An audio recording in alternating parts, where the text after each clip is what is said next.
Chapter 1. Codes for Life.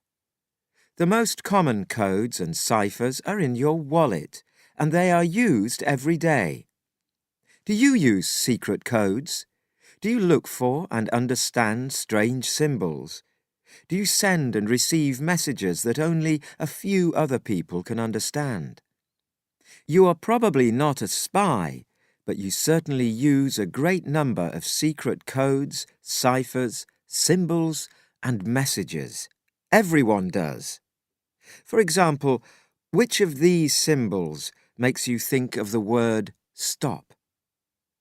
Most of these symbols for stop are familiar around the world, but some symbols have different meanings for different people. The colour red might mean stop or danger to some people, but in China it often means let's celebrate. Symbols for ideas like stop are not meant to be secret. Many codes are just shorter or faster ways of explaining other ideas. A stop sign really says, "Please wait here for a moment and look around. Are you sure there are no other cars or people that might cause you to have an accident?" It would take too long to read all this at every corner. Even language is a code. Although you can read the words in this book, you probably could not understand a common word like stop in more than a few languages. Other languages might look like secret codes to you. On the other hand, you may use or invent a new language that older people do not understand. Do you understand the word codes in text messaging? For example, do you understand this message? GR82CU. This is not meant to be secret code, but many people do not understand it. Personal codes. Only your close friends may understand your personal codes, like hand signs, lesson notes, and the special meanings of the clothes you wear. Your clothes often show that you are in a certain mood or belong to a certain group. For example, what does it mean when you wear a t-shirt and jeans? It could be a code to tell other people that you are relaxed. Uniforms are formal clothes that give information about a person's school or job. Among soldiers, a uniform and its decorations give a lot of information about the soldier's position and abilities. A mistake in your choice of clothes is usually just embarrassing, but sometimes it is dangerous. A few years ago, gang members killed a young man in Los Angeles while he walked in the wrong part of the city wearing a red jacket. Red was the colour of another gang. Each gang painted symbols on local buildings to mark their space. This was another kind of code, but the young man probably could not understand their meaning or the danger he was in. Money and prices. But the most common codes and ciphers are in your wallet, and they are used every day. Most paper money and bank cards include one or more code numbers to try to stop people printing or stealing money. Secret codes are also used on almost everything you buy. Barcodes can be read by computer. They give information about the product, including its name and how much it costs. Two shops can use the same barcode on the same product, but decide to price it differently. Long before computers, though, there were other ways to hide information about prices. Shop managers sometimes used an easy-to-remember 10-letter word like background to write the cost of products. The letters in background represented the numbers 0 to 9. For example, the manager of a carpet shop could write the 4 letters URAD on a carpet, to show that it cost him £75.19. When a customer came into the shop, the manager could look at the code and start to discuss the price. The shop manager knew exactly what he could afford to charge. Simple ciphers. Each letter or symbol in a simple cipher represents a different letter. In the simplest cipher, each of the 26 letters in the English alphabet represents a different letter, like the next letter. In this example, the letters are listed from the last to the first. The message, "Do you have a secret for me?" becomes WL, BLF, SZEV, Z, HVXIVG, ULINV. But cipher breakers might guess that single-letter words in the ciphered message are either A or I. They might also guess that two-letter pairs are common words like or, as, do, of, or to. To make the cipher more difficult, you can run the letters together. WBLF SZEVZHVXIVGULINV. Or you can break them into groups of 4 letters each. WLBL FSZE VZHV XIVG ULINV. Instead of letters, you can use numbers or symbols. You can write 1 for A, 2 for B, to make the message 9, 8, 1, 22, 5, 1, 19, 5, 3, 18, 5, 20, 6, 15, 18, 25, 15, 21. Your friends will be able to decipher the message as, "I have a secret for you." By adding spaces and a capital letter, they will have the true message, "I have a secret for you." Another kind of cipher is shown below. You write the numbers, symbols, or letters in rows from left to right, with empty squares for spaces. Then you write the letters from top to bottom, so the message becomes IEEY CFOHAROUA ERVST. To make it more difficult, you can agree that your friend will change the order of the columns from 1, 2, 3, 4, 5 to 5, 3, 4, 1, 2. So the message becomes VST HAROU A ER IEE YCFO. The Vigenère cipher. Although these ciphers seem hard to understand at first, a patient enemy could break them quite easily. A Frenchman, Blaise de Vigenère, invented the next big step in code making in the 1500s. Vigenère used rows of alphabets. Each row started with a new letter. This part of the cipher was not a secret. The secret part was a code word, like smile. After you choose your code word, you can start to write your message in cipher.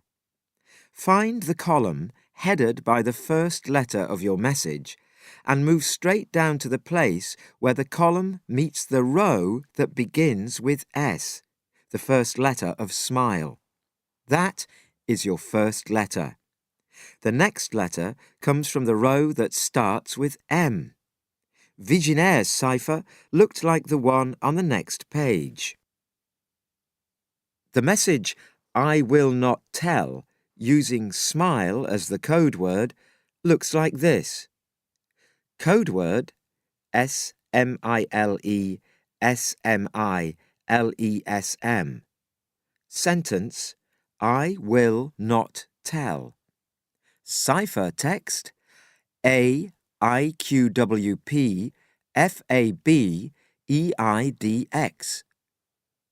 It took a long time to write a message in the Vigenère cipher, but it was very difficult to decipher. It is useful that a letter like L in the sentence above is represented by 4 different letters. That makes it difficult to find the solution unless you know or can guess the code word. But this was also an important weakness of the Vigenère cipher. People often chose words that were easy to remember. If you knew enough about the person, then you would probably guess that his or her secret code word was the name of a friend, a family member, a hero, a place, or even a hobby. Like all secret codes and ciphers, the Vigenère cipher was only as good as the people who knew it. If one person was forced to share the secret code word, then the cipher was easy to break.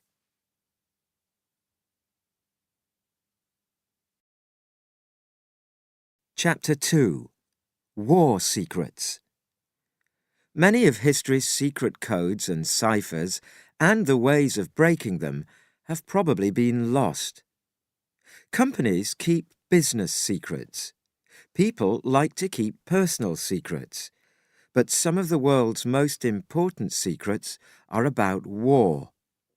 When countries decide to fight each other, it is always important for them to keep their plans secret. During a war, soldiers also need to share their plans in secret. To keep secrets, governments and armies need codes and ciphers that are easy to use but hard to break. But they also need to understand the many ways of breaking enemy codes and ciphers.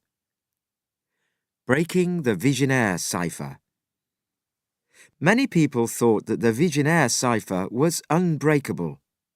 It was used for 300 years, before the English scientist Charles Babbage discovered how to break it. But he never told anyone about his secret method. Or did he? Some people believe that he told the British government. From 1854 to 1856, the Ottomans in the area that is now Turkey, Britain, France, and Austria fought in the Crimean War against Russia. The war started after Russia sent part of its army to Turkey. Thousands of soldiers fought around the area of the Black Sea in southern Russia. The Russians used the Vigenère cipher and lost the war. Perhaps their enemies were able to break the cipher and read their messages. Many of history's secret codes and ciphers and the ways of breaking them have probably been lost. After a war, no government wants to share this information. The codes may be needed again. But people did not mind writing about them when both sides knew that they had been broken. An early war cipher. One of the first records of the use of a secret cipher in war was in Greece. About 2,400 years ago, soldiers in the Spartan army stretched a long piece of paper around a stick. Then they wrote the letters of a message along the length of the stick. When the paper was taken off, the letters were in an odd order. The letters seemed to make no sense. Spartan soldiers hid these messages around their waist, under their belts. If they could not escape from an enemy, they would destroy the paper. Even if enemy soldiers found the paper, they needed to stretch the paper around the same size stick to understand the message. Caesar's cipher. A little more than 2,000 years ago, the Roman leader Julius Caesar invented another cipher. Caesar needed to send messages to his soldiers, but wanted to make sure that no one could read them easily. He developed a simple cipher in which letters of the alphabet were moved a few letters forward. For example, this type of cipher was very easy to break. The enemy simply had to try each of the 25 letters after A as the starting letter. But Caesar probably did not care for two reasons. First, most of his enemies could not read or write, but they might recognize a few words if a simple cipher was not used. And second, most of his messages were probably only important for a short time. By the time Caesar's enemies understood a message, it was too late for them to do anything about it. A more complicated cipher is an arrangement of letters in a different order. But this cipher still has problems. When you look at a message, you will notice that some letters appear more often than others. In English, E is the most common letter. Also, messages need more than just words. What is the difference between these two messages? Kill the king. Kill the king?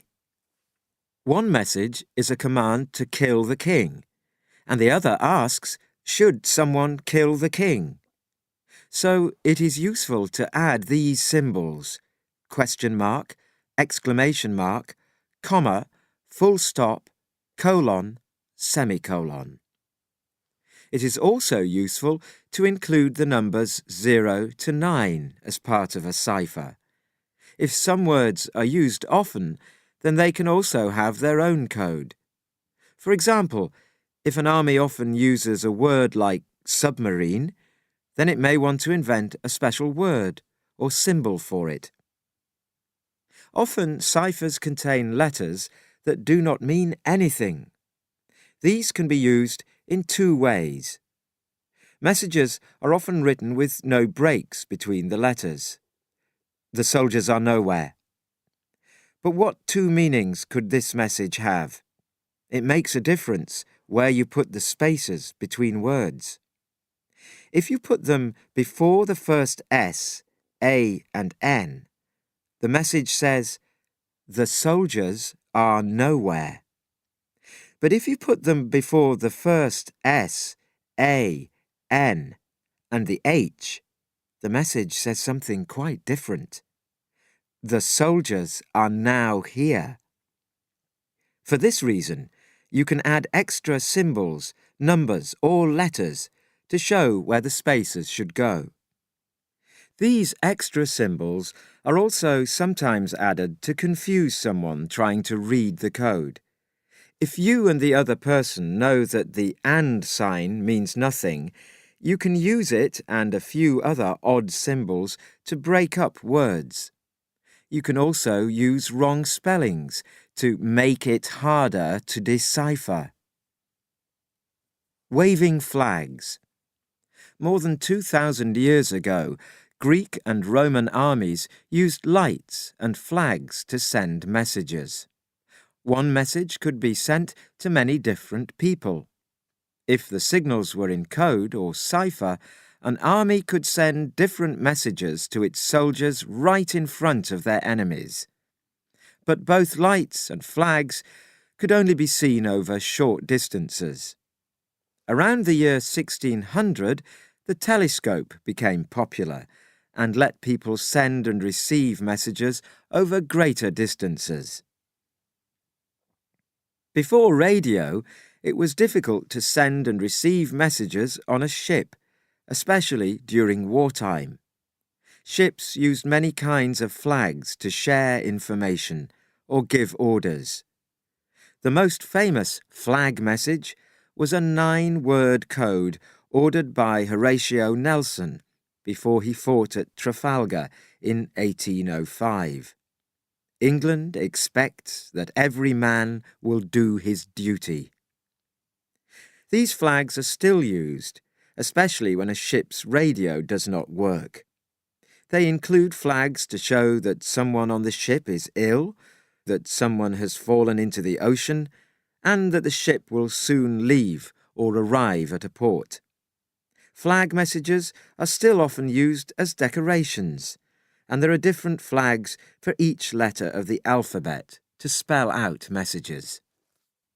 People became very quick at sending flag messages, but it was not fast enough. A faster way was to use semaphore. Semaphore flags let people spell messages using the letters of the alphabet. Some letters are also used to signal numbers and mistakes. The flags are usually square and in two colours. On land, the flags are usually red and white. On the ocean, the flags are usually red and yellow. They are held like the hands of a clock, and there are 7 positions for each flag. The wrong message. Not all secret messages are meant for your friends. Sometimes an army or group of soldiers will send a false message. Often these false messages help to discover what the enemy knows or is doing. During World War II, Americans believed that the Japanese were going to send their ships to attack Midway Island or Alaska in June 1942. The Americans already knew the Japanese ciphers, and the Japanese had communicated about an attack in their secret messages. But the Japanese messages did not say where they were going to attack. To find out, the Americans sent a message using an old code, one they knew that the Japanese had already broken. The message said that Midway Island's water treatment plant was not working. Soon the Japanese began sending messages about the need for water on Midway Island. They were worried that there would not be enough water for their army after they made their surprise attack. The Americans listened to these radio messages and knew that the Japanese planned to attack Midway Island. They sent their ships to Midway and destroyed Japan's ships and planes.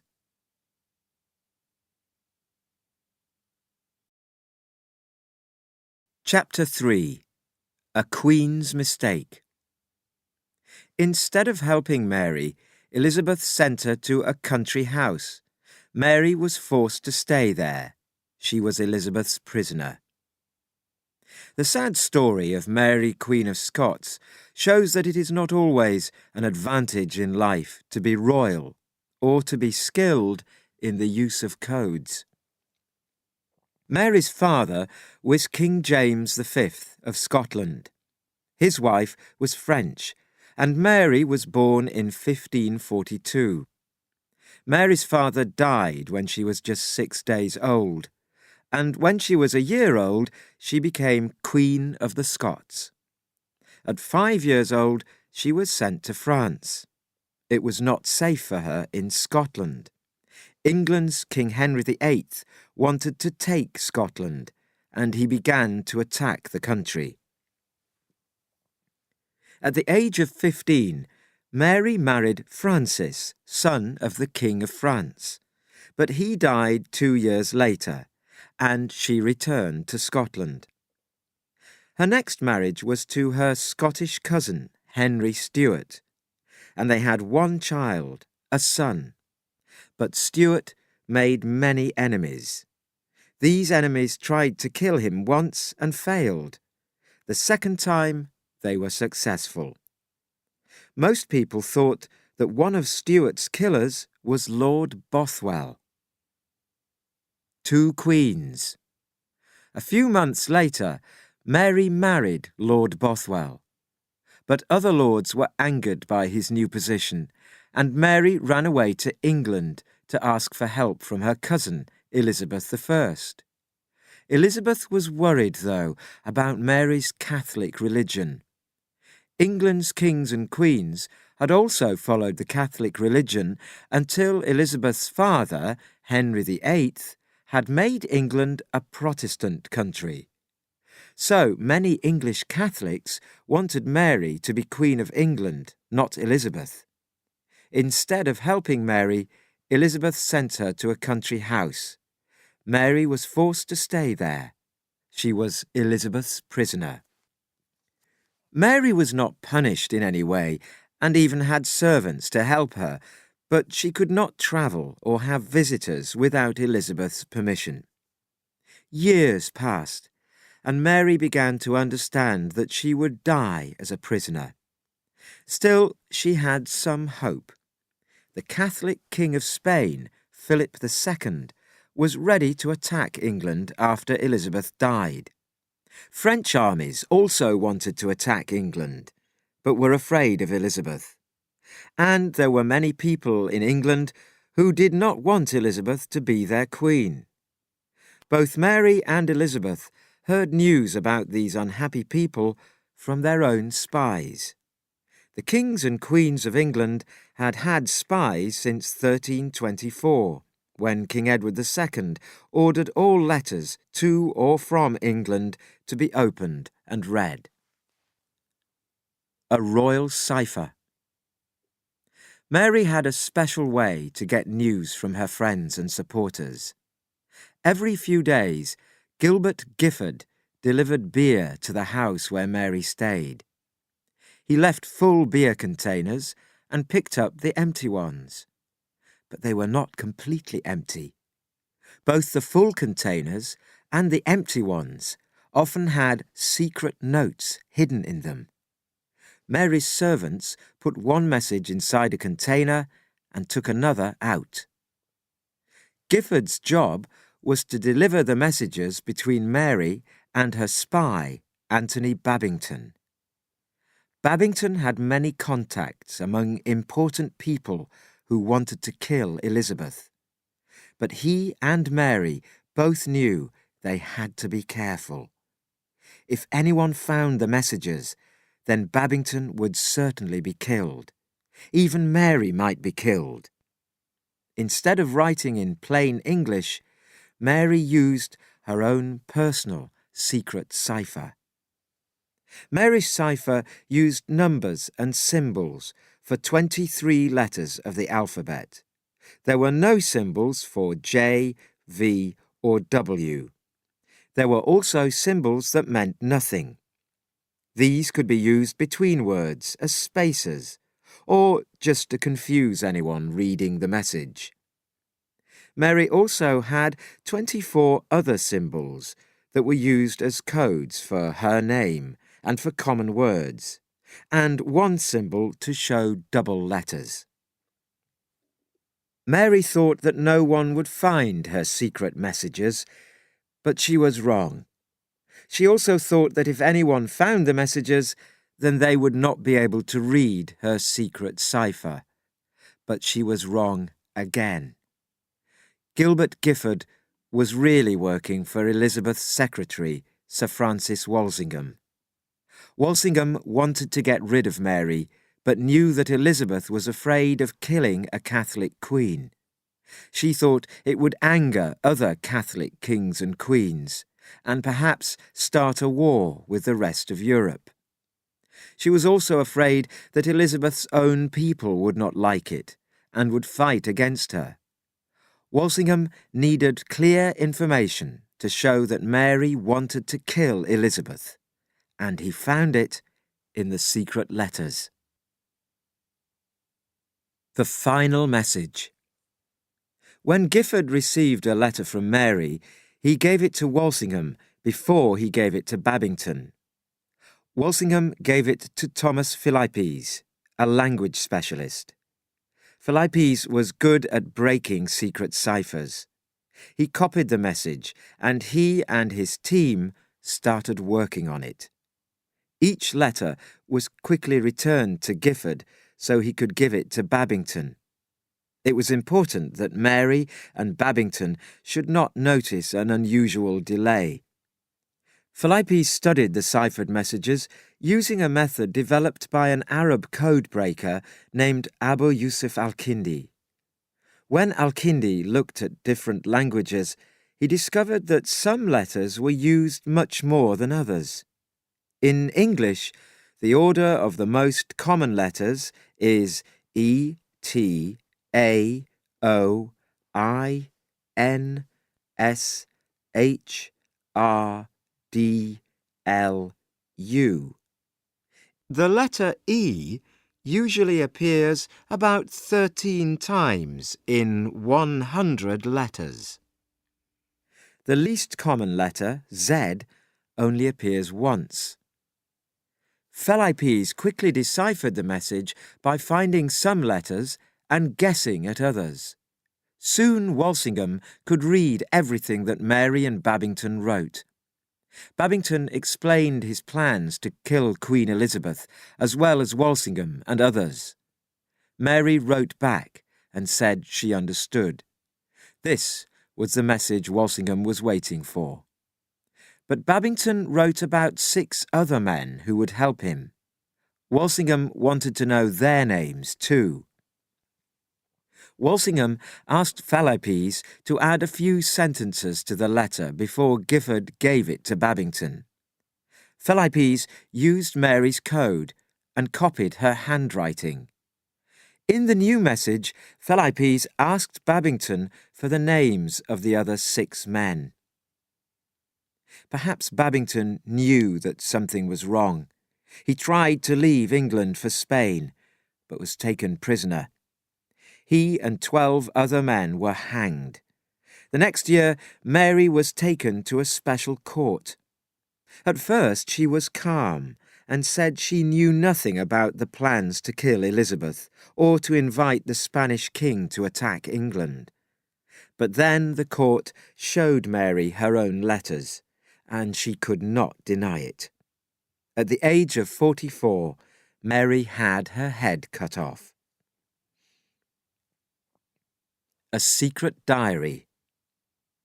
Many other people have used personal ciphers for different reasons.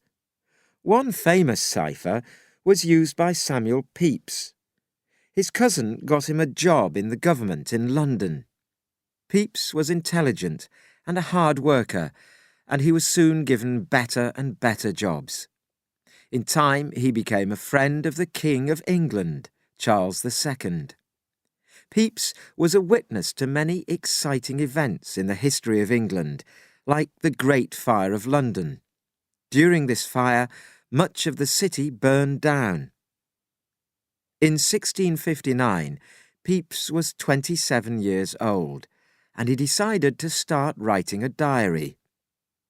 He wrote his diary in a cipher so others could not read it, especially his wife. He used different symbols, and he also mixed words from English, French, and Portuguese as a kind of a code. Pepys wrote for himself and not for a newspaper or because he wanted to sell his diary in bookshops. So he did not try to make things sound better or worse than they really were. Today, Pepys' diaries give us a clear picture of an important time in English history. Remembering ciphers.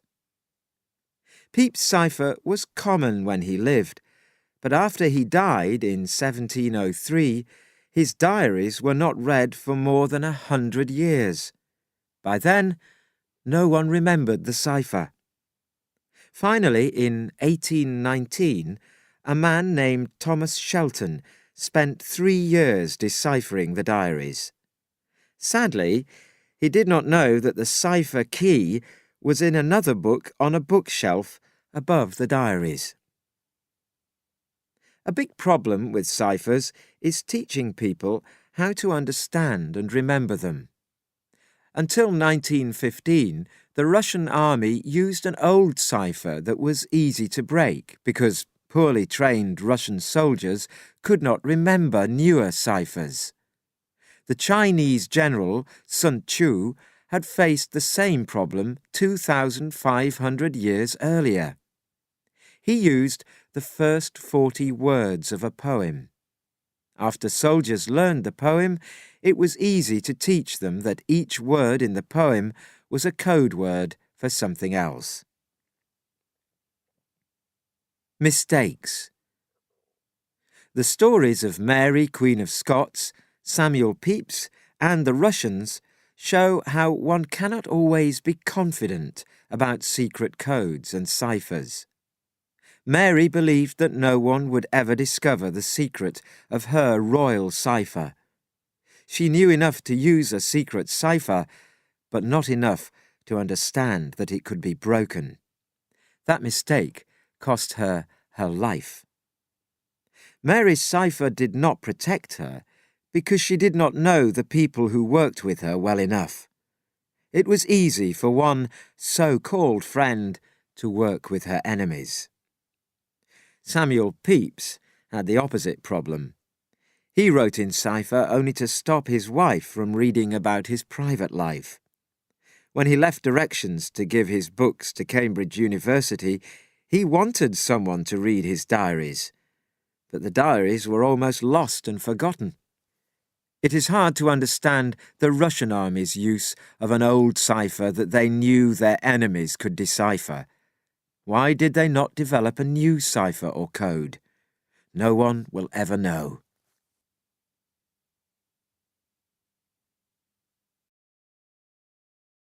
Chapter 4. Unsolved Codes and Ciphers. The letter explained that the box contained secret information about a fortune in gold, silver, and jewels. In 1885, a small but unusual book was printed in the United States. It was called The Beale Papers. It tells a very strange story about a mysterious, lost fortune. The mystery began in 1820 with a man called Robert Morris. Morris owned a hotel in Lynchburg, Virginia, in the United States. One day, he had a few new visitors to his hotel, Thomas Jefferson Beale and his friends. Beale was intelligent and kind. He stayed for about 10 days and became friends with Morris. Morris said later that Beale was a handsome man, but that his face was very dark, like the face of a man who had spent a lot of time in the sun. Beale left, but he returned after 2 years and asked Morris to keep something for him. It was a small, locked metal box, and Beale told his friend that there were important papers inside. A little later, Beale sent Morris a letter. The letter explained that the box contained secret information about a fortune in gold, silver, and jewels. Beale promised to send the key for the box and information for decoding the messages inside it. The letter also said that Morris should open the box in 10 years if Beale did not return. Beale did not return. Nothing was ever heard from him again. He did not send the key, and he did not explain the secrets. Morris guessed that Native Americans had killed Beale, but he forgot about the box and did not open it until 1845. The box contained a few letters and other papers, including 3 pages of numbers. Morris did not understand the pages of numbers, but one of the letters was quite exciting. An explanation. The letter said that in 1818, Beale and about 30 other men had travelled in the American Southwest. Somewhere around Santa Fe, New Mexico, they had found gold and silver, lots of it. They traded some of the heavy silver for lighter jewels and took everything to the eastern United States. They then buried their fortune in a secret place in the ground where no one would find it. The letter also explained the 3 pages of numbers. The first page, it said, described where the secret fortune was buried. The second page explained what was included in the fortune. The third page gave the names of the people who should share the gold, silver, and jewels. These were the relatives of the men who found the fortune. Giving away secrets. Morris could not work out the strange numbers on the secret pages. For many years he tried to understand them, but he did not know where to start. In 1862, he gave the box and its papers to another man, J.B. Ward, to look at. Ward found a clue to the second of the 3 pages. He decided that there were too many numbers for them to be ciphers for letters. Instead, he guessed that each number represented a word in a book. The question was, which book? Ward decided that it must be a popular or famous book or document that anyone could find. Also, it must be one that existed when Beale wrote his pages of numbers. He started looking at different books and documents to see if one had words that matched the numbers in a meaningful way. Finally, he found an American government document that matched the second page of numbers. Ward compared the numbers and words, and finally understood one of the 3 parts of the secret. This second page explained that the fortune was in Bedford, Virginia. It included 460 kilograms of gold and 1,729 kilograms of silver. There were also many jewels. The letter also explained that the gold, silver, and jewels were packed in iron pots with iron covers. All the pots were buried in a hole in the ground, about 2 meters deep, and covered with stones. The message said that the exact place was given in the first page of numbers. But the government document did not give clues to the first or third pages of numbers.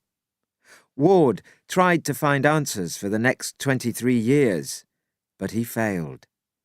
In 1885, he explained everything in his book.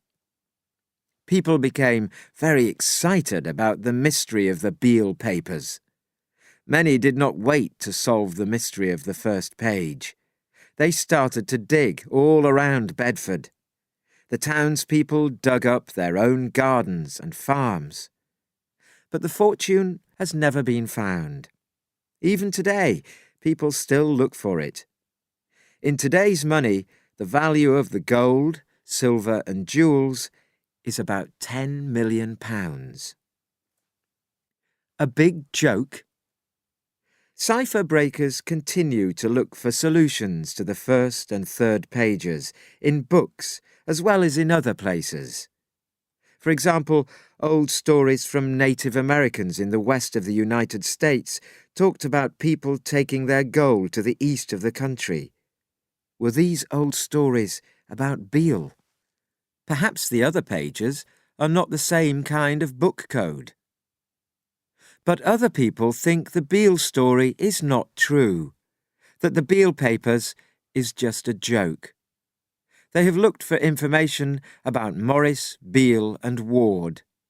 Morris was probably a real person, but little information can be found about Beale or Ward. Some people say it is not likely that gold was found where the letter says it was. And why did Beale write letters in 3 different ciphers? Why not just use one? There are a lot of questions. Language specialists say that Beale uses words in his letter that were not popular in 1822. Perhaps someone else, not Beale, wrote the letters much later. But why would anyone go to so much trouble? One reason might be money, but not for the fortune hunters. Ward's book was very popular and made him a lot of money. Perhaps he simply made up the story. At the end of the Beale papers, Ward gives some good advice. He warns readers not to waste too much time looking for clues. The Voynich manuscript. 27 years after Ward's Beale papers book came out, an American book collector, Wilfred Voynich, visited an old house outside Rome in Italy. He found an old manuscript that was handwritten sometime around the 15th century. The pages of the book are about the size of this book's pages, but the Voynich manuscript is much thicker and much more difficult to understand. It is completely in cipher. No one has been able to understand it. The Voynich manuscript is also filled with very unusual pictures. Many of them look like scientific drawings of plants and views from telescopes. But there are also many small, odd pictures of women in baths. The baths are connected like the branches of plants. One solution may be to study as many old European languages as possible and search for a cipher that fits. A musical cipher? The British musician Edward Elgar loved puzzles and secret codes. He even put them into some of his music. On the 14th of July, 1897, Elgar sent a letter to Miss Dora Penny, the daughter of a friend of Elgar's wife. The letter included a cipher. Penny was not able to decipher the message, and Elgar never gave her the answer. To guess the meaning, people have looked at what Elgar and Penny both knew about and liked: walking in the countryside, football, horse racing, and music. But Penny was not a very good musician, and Elgar would not send her a musical message that was too difficult to decipher. Elgar died in 1934, and Penny died in 1964. The Zodiac Cipher. In the 1960s and 1970s, the Zodiac Killer murdered at least 5 people in California. After he killed them, he wrote letters to police departments and newspapers. In his letters, he talked about how he killed the people. He also included messages in cipher. Each cipher was handwritten on paper. Most of the symbols are letters, but some are squares, circles, and other shapes. Some are filled in, and others have dots in them. Some of the cipher text has been broken. We now know that the killer used 7 different symbols for the letter E, and did not have any symbols for some other letters. The killer explained that one of the codes gave his real name, but no one has been able to discover it. There are many unsolved ciphers. Perhaps you will solve them one day.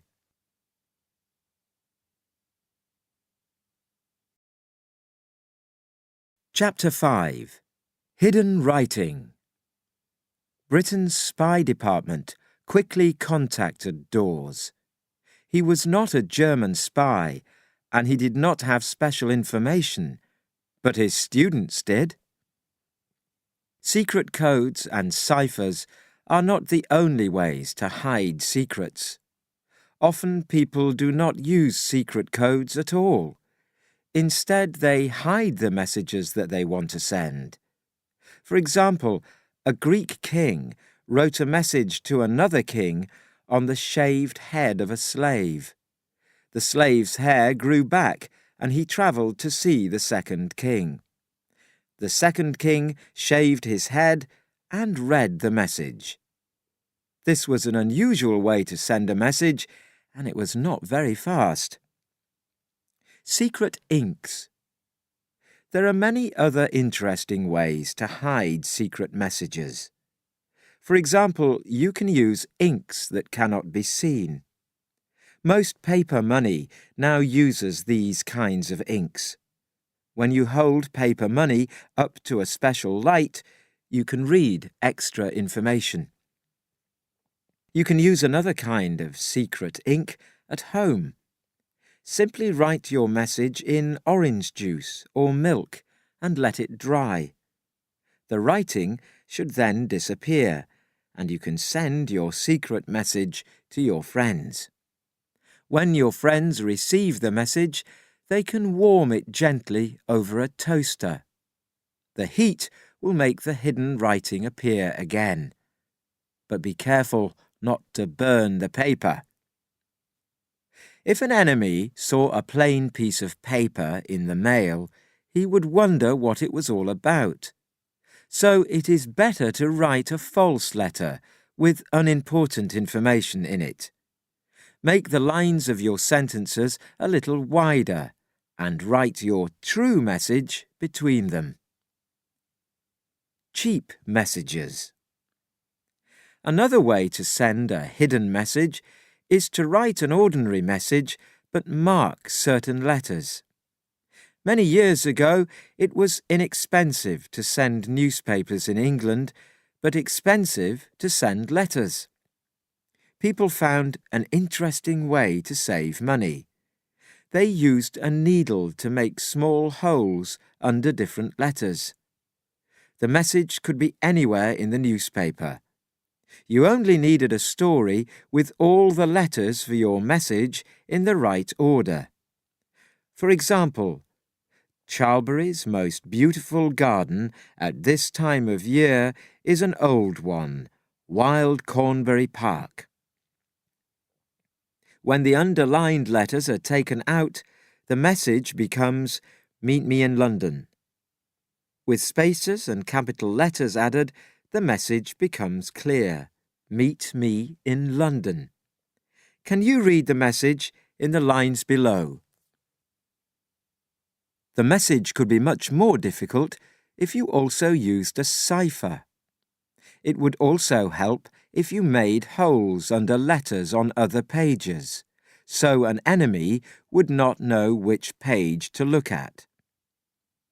A similar way to hide a message is to cut holes in two pieces of plain paper. You give one of the pieces to your friend and keep the other piece.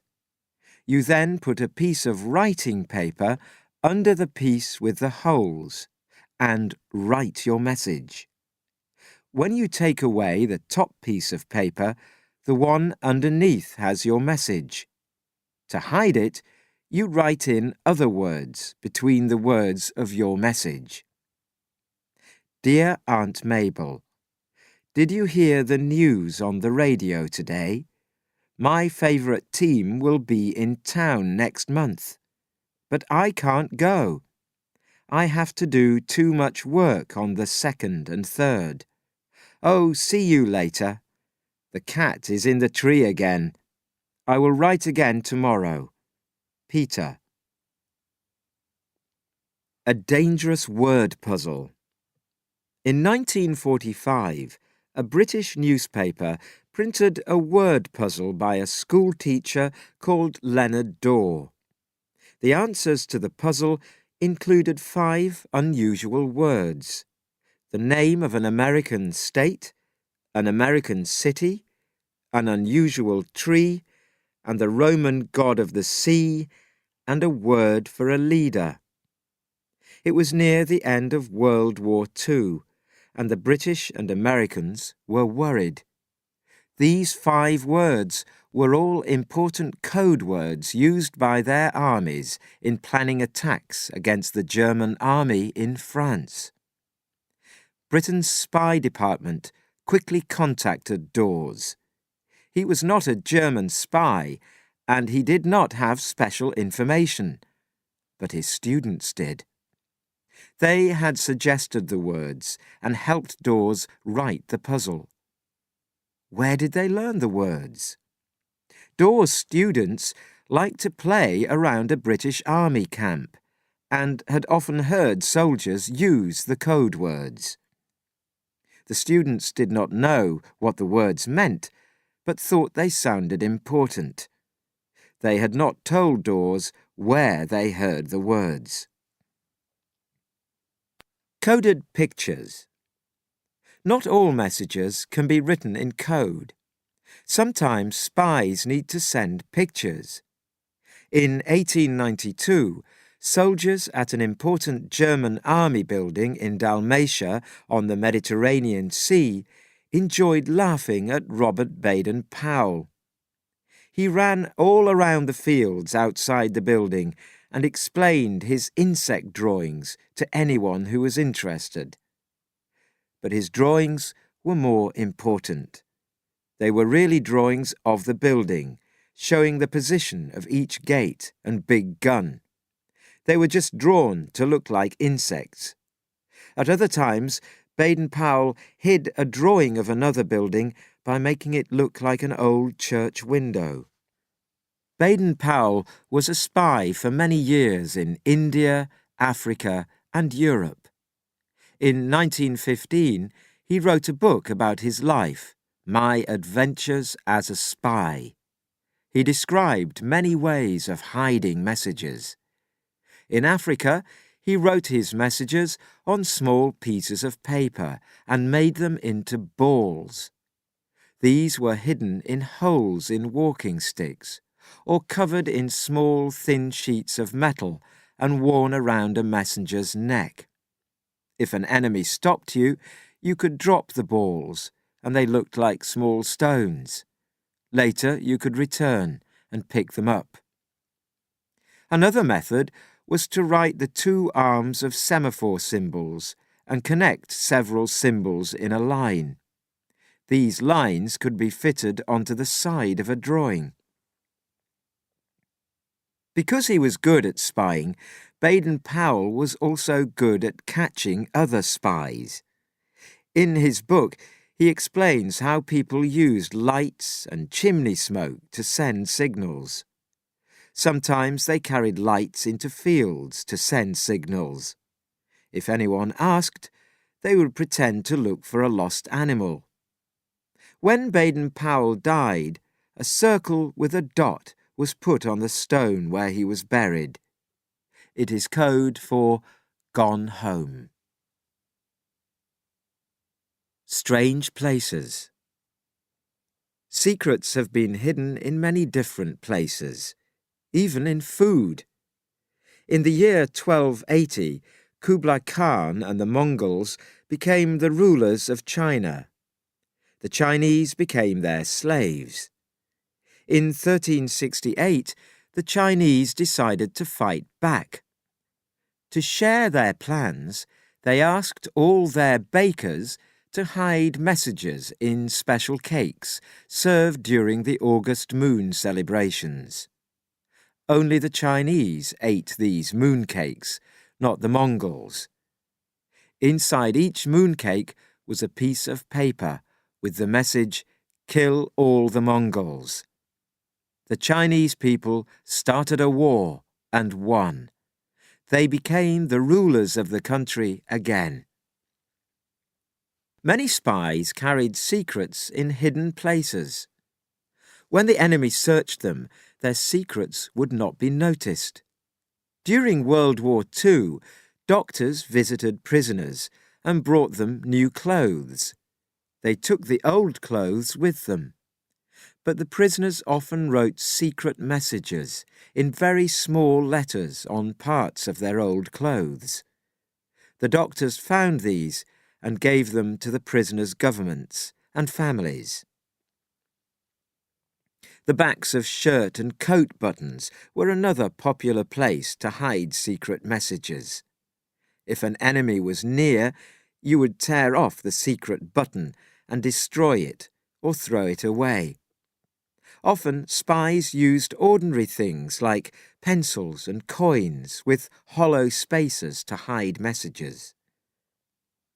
Photographs are more difficult to hide, but after very small cameras were invented, their pictures could be made into small dots.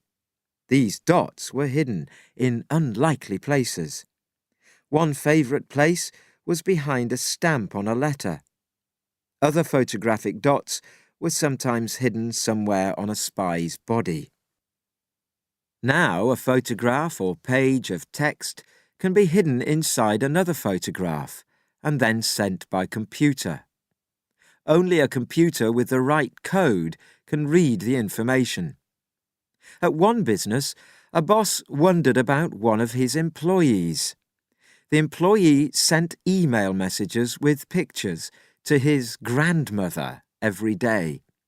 It was strange that she never wrote back. Finally, the boss found out that the employee was hiding company information in the photographs and sending it to another business. Computers have made it much easier to hide secrets, but some secrets are hidden where everyone can see them. One spy used code words in a car advertisement to share information about meetings. The message could only be recognized by someone who knew the code. Another spy used colored pins on a telephone post to give different messages. But while people hide messages, other people will always look for ways to discover them.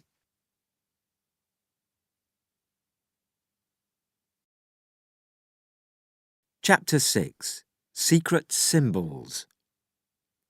After his African-American helper was beaten by a Ku Klux Klan gang, Kennedy decided to try to destroy the organization.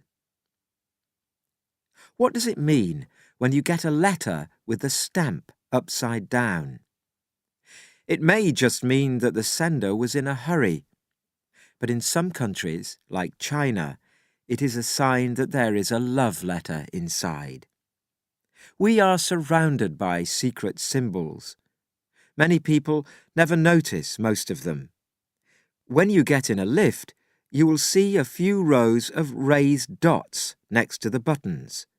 You may know that they are for the blind, but what do they mean?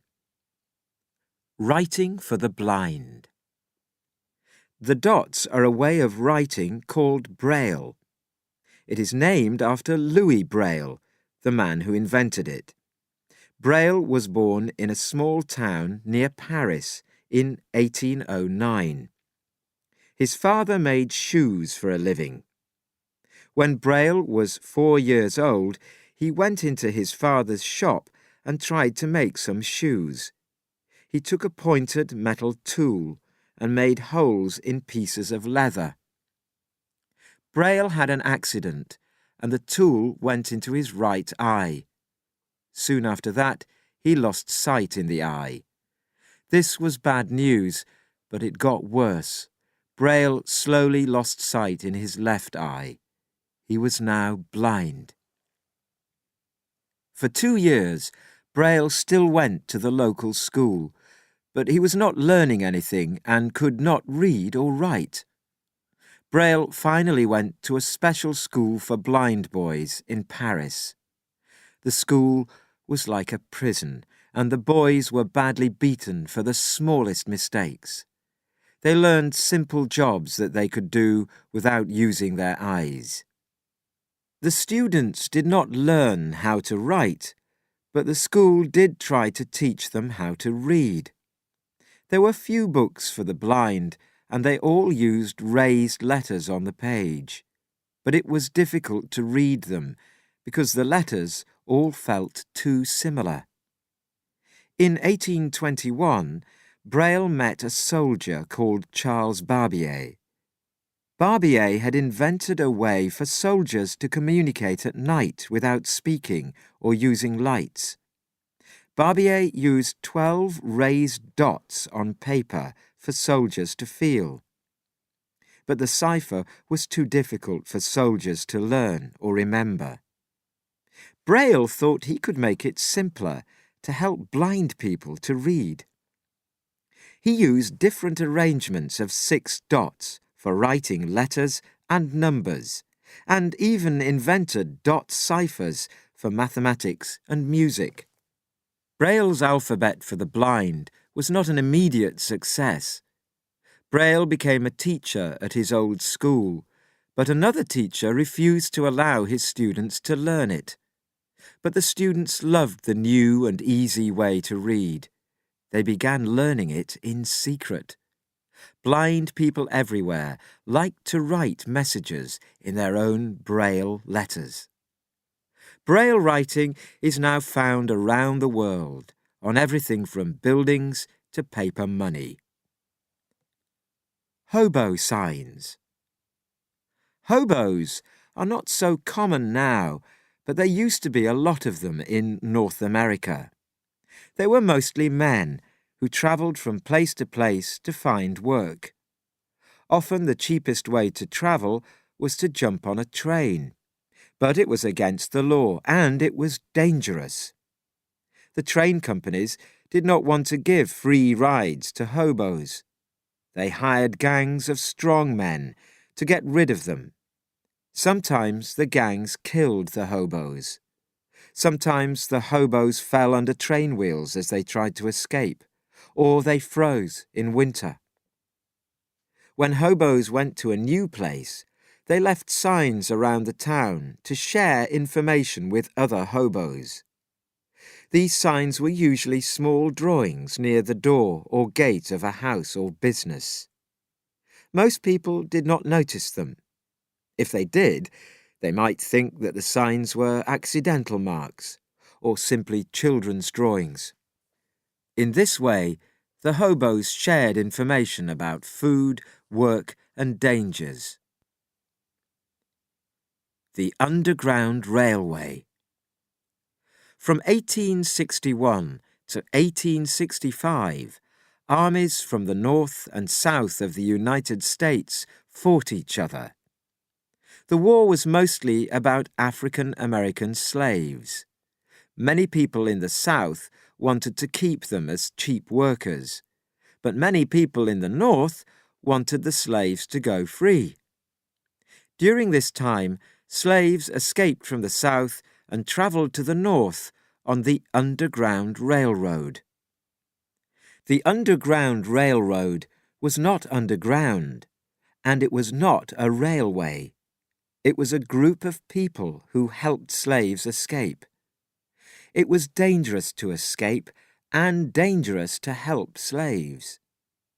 These helpers had many secret ways to tell slaves where there was a safe house for them to rest.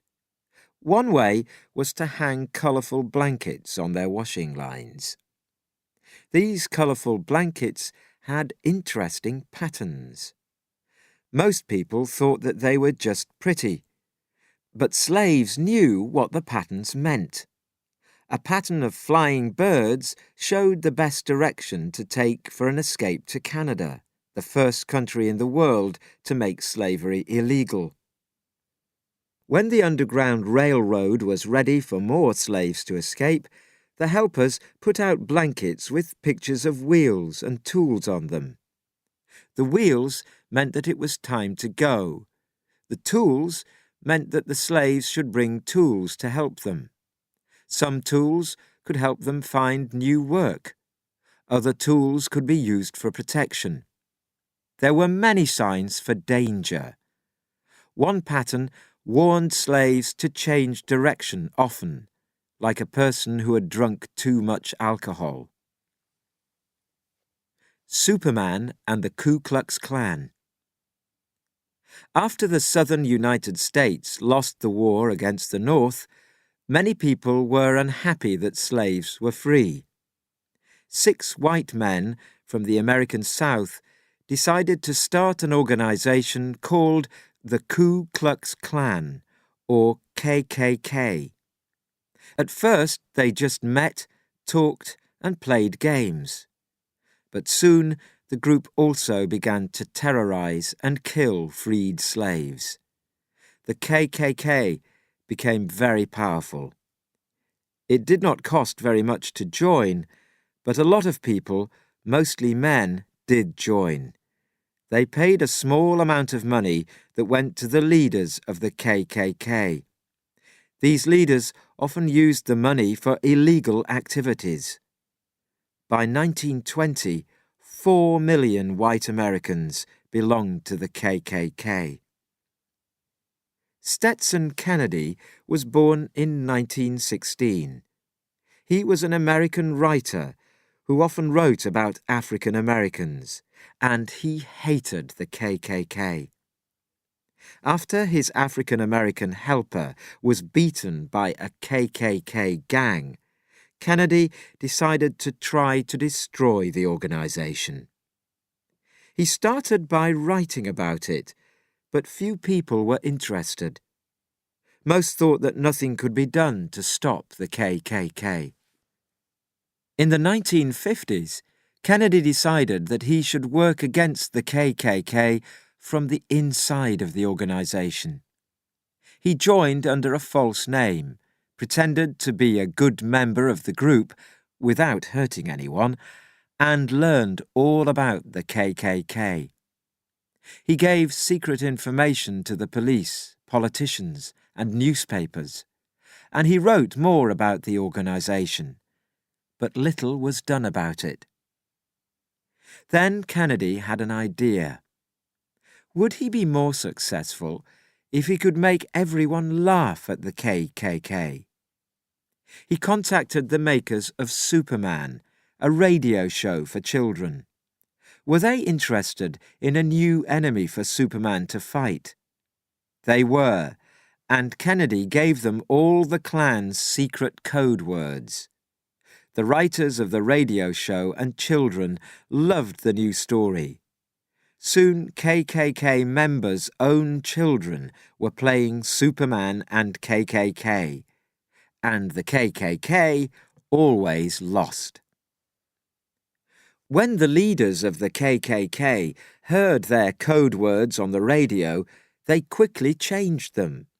But because Kennedy was a member, he learned the new code words and quickly gave them to the writers of the radio show. The embarrassment hurt the KKK, and they soon lost most of their members. No one wanted to belong to a secret group that was not so secret. Kennedy wrote a book about his fight against the KKK. He sold 400,000 copies.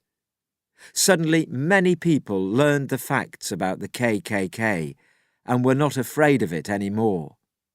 More importantly, it became embarrassing to be a member.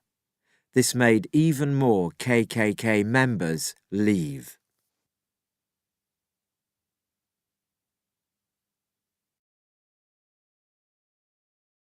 CD 2.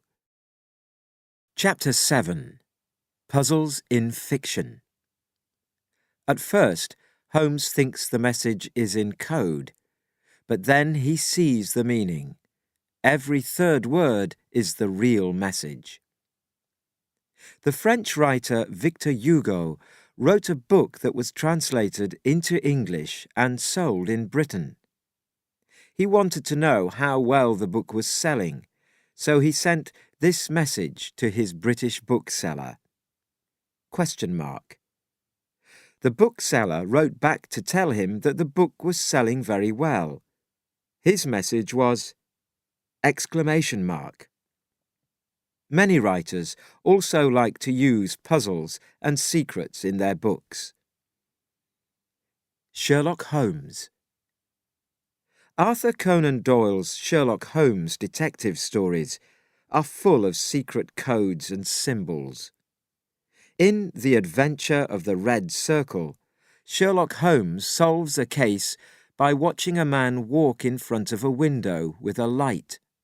The man shows the light once, then several more times, before stopping and starting again. Holmes understands that the man's light is communicating one letter after another. One light means A, two lights mean B, three lights mean C. Even after Holmes has understood this, the letters do not seem to make sense. Is there a secret cipher, or are they code words? Then he realizes that the messages are not in English. They are in Italian. Finally, after a warning is repeated 3 times, the message is changed to the word danger. When the message suddenly stops, Holmes rushes to see what happened. He finds that the man with the light has been murdered.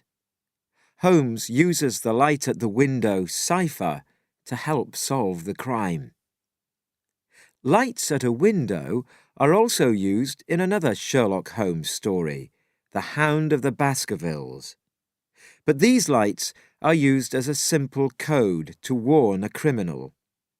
In stories by other writers, people often use mirrors to send messages and warnings. In Conan Doyle's The 5 Orange Pips, a man receives a letter with 5 orange seeds in it. His nephew John does not understand it and watches his uncle burn a box full of papers. John's uncle soon dies in a mysterious way. Later, John's father receives a similar letter, also with 5 orange seeds in it. This letter asks him to put the box and its letters outside. He cannot because they are already burnt. He soon dies as well. Sherlock Holmes understands that the 5 orange seeds are a code for "you will be killed." He promises to help John, but that night John is also murdered. The Musgrave ritual contains an unusual puzzle that the detective must solve. Holmes has a friend called Reginald Musgrave. Musgrave has a strange document that has been in his family for a few hundred years. It begins like this: "Whose was it? His who is gone. Who shall have it? He who will come. Where was the sun?" The document then talks about trees and steps and directions. But no one in the Musgrave family has ever understood it. 2 people disappear while they are working for Musgrave, and Holmes tries to find out what happened. In fact, the document has several map clues to find something that was hidden long ago. It is finally found, but looks unimportant: a bag of old metal and stones. But Holmes cleans them and explains that they are the royal jewels of the first kings of England. In The Glorious Scot, Holmes goes to visit his old friend Victor Trevor. One night, Trevor's father receives a letter. It is a very simple message of just 2 sentences about hunting birds. But Trevor's father is deeply shocked and he soon dies. Trevor shows Holmes the letter, but it does not make sense. At first, Holmes thinks the message is in code, but then he sees the meaning. Every 3rd word is the real message. Trevor's father has an enemy who has talked to the police about the father's secret criminal past. Sherlock Holmes' most famous cipher case is The Adventure of the Dancing Men. In this story, a man comes to Holmes with a copy of a drawing that he has seen around the outside of his house. It is a row of stick figures that appear to be dancing. These dancing men mean nothing to the man, but they upset his wife. She seems to know their secret, but she will not tell him. Holmes looks at the message and begins to guess what each dancing man might mean. It is a cipher of symbols. Each dancing man is a symbol for a different letter. Soon, Holmes discovers the meaning of the messages. But he is too late. The man is dead, and the police think that his wife has killed him. Holmes finds a way to catch the real killer. He uses the dancing men's cipher to send a message to the local hotel. The killer quickly comes there and is caught by the police. Holmes' message is the one above. It means, "Come here at once." The murderer is surprised that anyone can understand his code. Holmes explains that one man's invention can always be understood by another man. Edgar Allan Poe. Like Arthur Conan Doyle, Edgar Allan Poe was a writer who was interested in ciphers. He wrote newspaper stories about them and invited readers to send him secret messages in their own ciphers. People were surprised that Poe could read their secret messages. But Poe himself only used very simple ciphers, where one letter or symbol was used for another letter. Later, though, he wrote about how to solve ciphers, and his notes were used to break German ciphers during World War I. Poe also used a secret cipher in his short story The Gold Bug. In the story, an insect collector draws a picture of an insect he has found. The drawing is on a piece of paper he has also found. But on the other side of the paper is something else, an old clue to something that was buried. After finding a page with secret hidden writing on it and breaking a cipher, the insect collector finds a fortune in gold. Poe was a writer. Conan Doyle, who wrote the Sherlock Holmes stories, was a doctor, not a detective. He started writing detective stories because not enough sick people came to see him, and he needed another way to make money. But the famous British writer Somerset Maugham was really a spy. Somerset Maugham. Maugham was British, but he was born in Paris. When he was very young, he learned to speak English, French, and German. He was so good at languages that Britain's spy department sent him to be a spy in Geneva, in Switzerland. In Switzerland, Maugham pretended to be a French writer. He collected information from other spies about the German army and sent it back to England. The information was hidden in code in Maugham's handwritten books, so the Swiss police never looked at them too carefully. After World War I, Maugham wrote stories about his spy experiences, but he had to burn most of them because they contained too much secret information. In 1928, though, he did write a book about his work as a spy in St. Petersburg, Russia. The name of one of the people in the book was Somerville. This was the name Maugham used when he worked in Russia as a spy for the British government in 1917. Johnny got his gun. Not all stories with codes and ciphers are about crimes and spies. In 1939, Dalton Trumbo wrote a book about an American soldier in World War I who loses both arms and both legs and the ability to see, speak, or hear. He eventually uses Morse code to tell his story by hitting his head on his pillow. Trumbo hated war and wrote the book for people who thought that war was exciting. Dan Brown and the Da Vinci Code.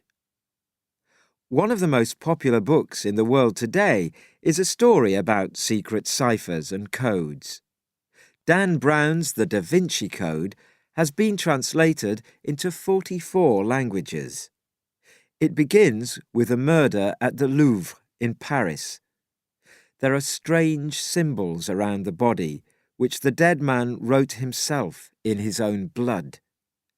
A man with a specialist interest in symbols and the dead man's granddaughter, a specialist in ciphers, see them. Together, they follow a number of clues. Many of the clues are connected with Leonardo da Vinci, an artist and inventor who lived in Italy 500 years ago. On the cover of the Da Vinci Code, there are other clues. These clues have no relationship with the Da Vinci Code, but are connected with the subject of Brown's next book. Thousands of readers followed the clues and were able to solve the puzzle. The clues led them to a piece of art at the American Spy Department, the CIA. The work of art is called Kryptos. It is a large public cipher puzzle with letters cut out of metal.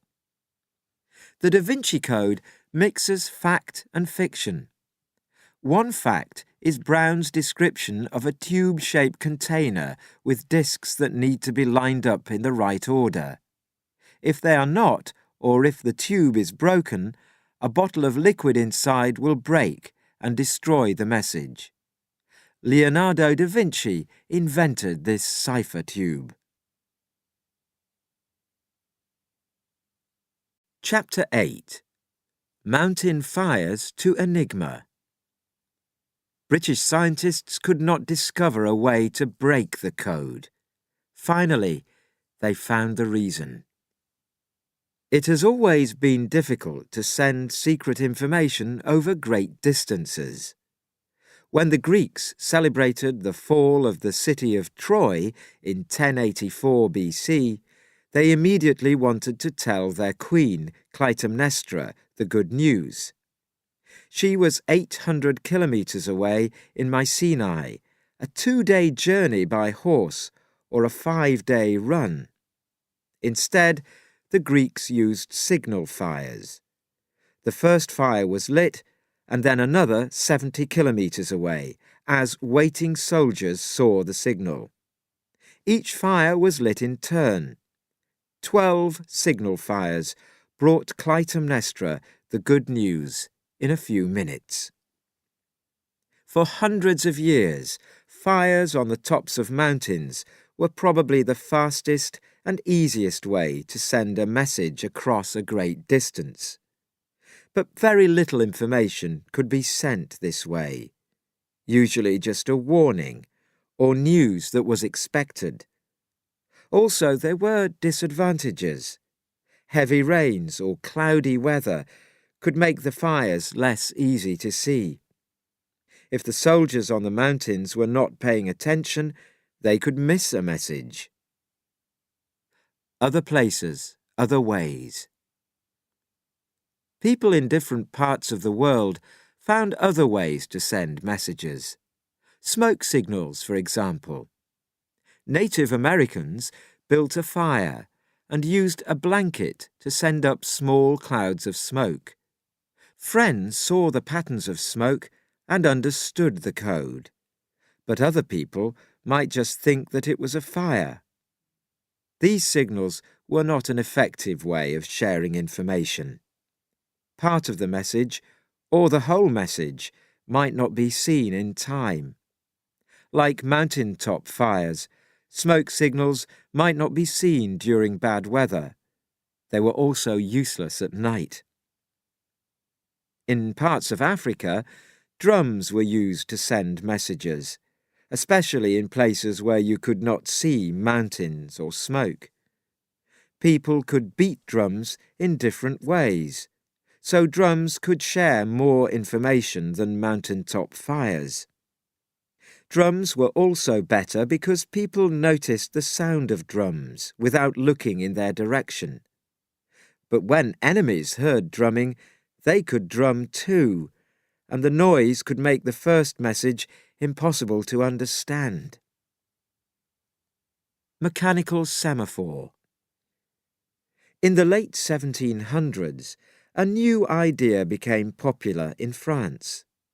It was a mechanical semaphore, similar to semaphore signals used over short distances by soldiers. Claude Chappe and his 3 brothers did not have jobs and were looking for a way to make money. They decided to build mechanical semaphore stations to send messages from one end of France to the other. At first, the brothers tried to use large squares of metal that looked like normal semaphore flags. But these metal flags were not easy to see over great distances. Instead, the Chappe brothers connected 2 large metal arms to a cross arm. The two metal arms had 7 positions each, and the cross arm had 4 positions. Together, they could offer a total of 196 symbols, including letters, numbers, and special symbols in code. The brothers built several lines of stations across France. Each station was on a hilltop 12 to 25 kilometres from the next one. There were, for example, 15 stations in the 240 kilometres between Paris and Lille. A 50-letter message could be sent in an hour. The Schaap brothers' invention was soon popular not just in France, but all around Europe. But it still had a few problems. The stations were hard to see in bad weather, and although the Schaaps tried fixing lights to the arms, the lights could not be seen clearly at night. Messages could be sent in code, but everyone could see Schaap's semaphore stations, so it was possible that someone could break a code and learn a secret. Few business people wanted to use the stations. Finally, another invention took the place of the Schaap's semaphore stations. The inventor was a young American artist named Samuel Morse. Morse code. Morse studied drawing and painting, but he was also interested in electricity and inventions. On an 1832 boat trip from London to New York, he heard some people talking about electrical magnets. He decided he could use electrical magnets to send messages over great distances. An electrical signal could turn a magnet at the other end of a line on and off. Morse worked on his invention for 6 years. In 1838, he finally showed the world a telegraph that could send a message in a code of short and long sounds. This code could be sent on an electrical line, read at the other end, and turned back into words. Interest was slow at first, but then Morse and several companies built long-distance lines to carry news around the United States. Although it was very convenient that messages could be printed out on paper, trained Morse operators could receive 50 words a minute by ear. Morse code telegraph messages could be sent day or night over any distance. There was one problem. Telegraph lines could be cut or knocked down in a storm. But people still learn Morse code because it can be sent with mirrors, lights, or bells. The most famous Morse code signal is SOS, the signal for help. ... ...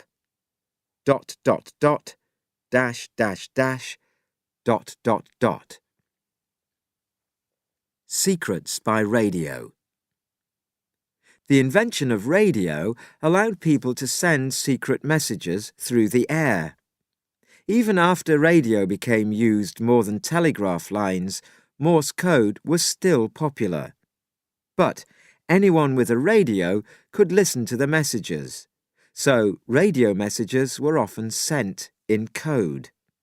This was especially true during times of war, but also for normal business secrets. For example, banks frequently sent secret messages to their offices around the world. Governments and businesses were always trying to break each other's secret codes. Most early codes were not too difficult if you were clever and had some skills in mathematics. But in 1933, the British government began noticing strange secret Morse code messages from Germany. British scientists could not discover a way to break the cipher. Finally, they found the reason. These new messages were made using a new cipher machine called Enigma, invented by the German inventor Arthur Scherbius. At first, Scherbius sold the Enigma to German companies, but the German government soon took an interest in Enigma's ability to offer unbreakable codes. The machine itself looked like a box with keys and several discs that turned around each time a new letter was pressed. The Enigma's discs could be changed, and the machine could mix every single letter of a message into a new and different cipher.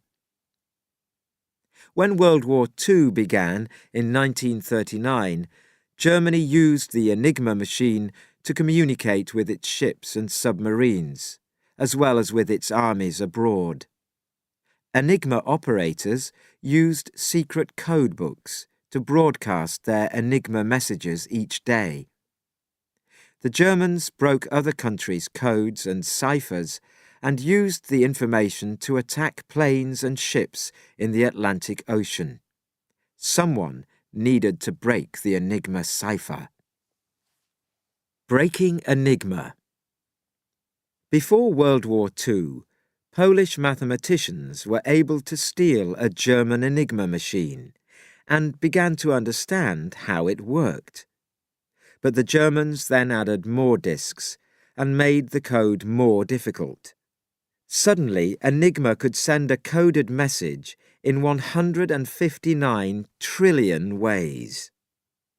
The British government hired many of England's top scientists and mathematicians, and many people who were simply good at word games and finding solutions to puzzles.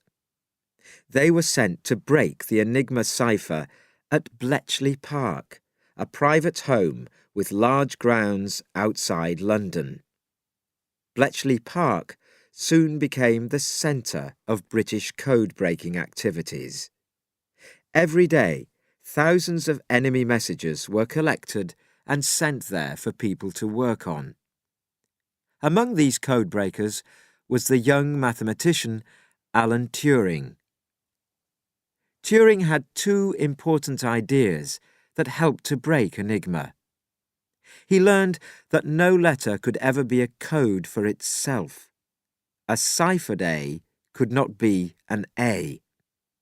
He also learned that at 6:05 each morning, when German ships and submarines sent their weather reports using Enigma, they often used similar words like times, dates, and the German word for weather.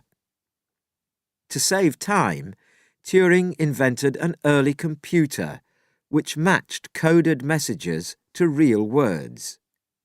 Turing's computer and codebooks from a sinking German submarine helped the British solve the Enigma ciphers and read all secret German messages. Of course, the British government did not tell the German government this. Instead, they used the information to stop German attacks on their ships and to attack German ships, planes, and submarines. The British sent messages about each success in a radio cipher that they knew the Germans could understand, pretending that their successes were the results of luck. The Germans believed in Enigma and did not guess the true situation. Many people think that Britain's use of the Enigma ciphers helped win the war. The last Enigma secret. Sadly, after the war, the British government still thought that Enigma should be a secret. They could not afford to share their knowledge because Germany or another country might try to use a machine like Enigma again. The decipherers of the Enigma code were not allowed to talk about the work. Most of them died before their families and friends learnt that they were heroes.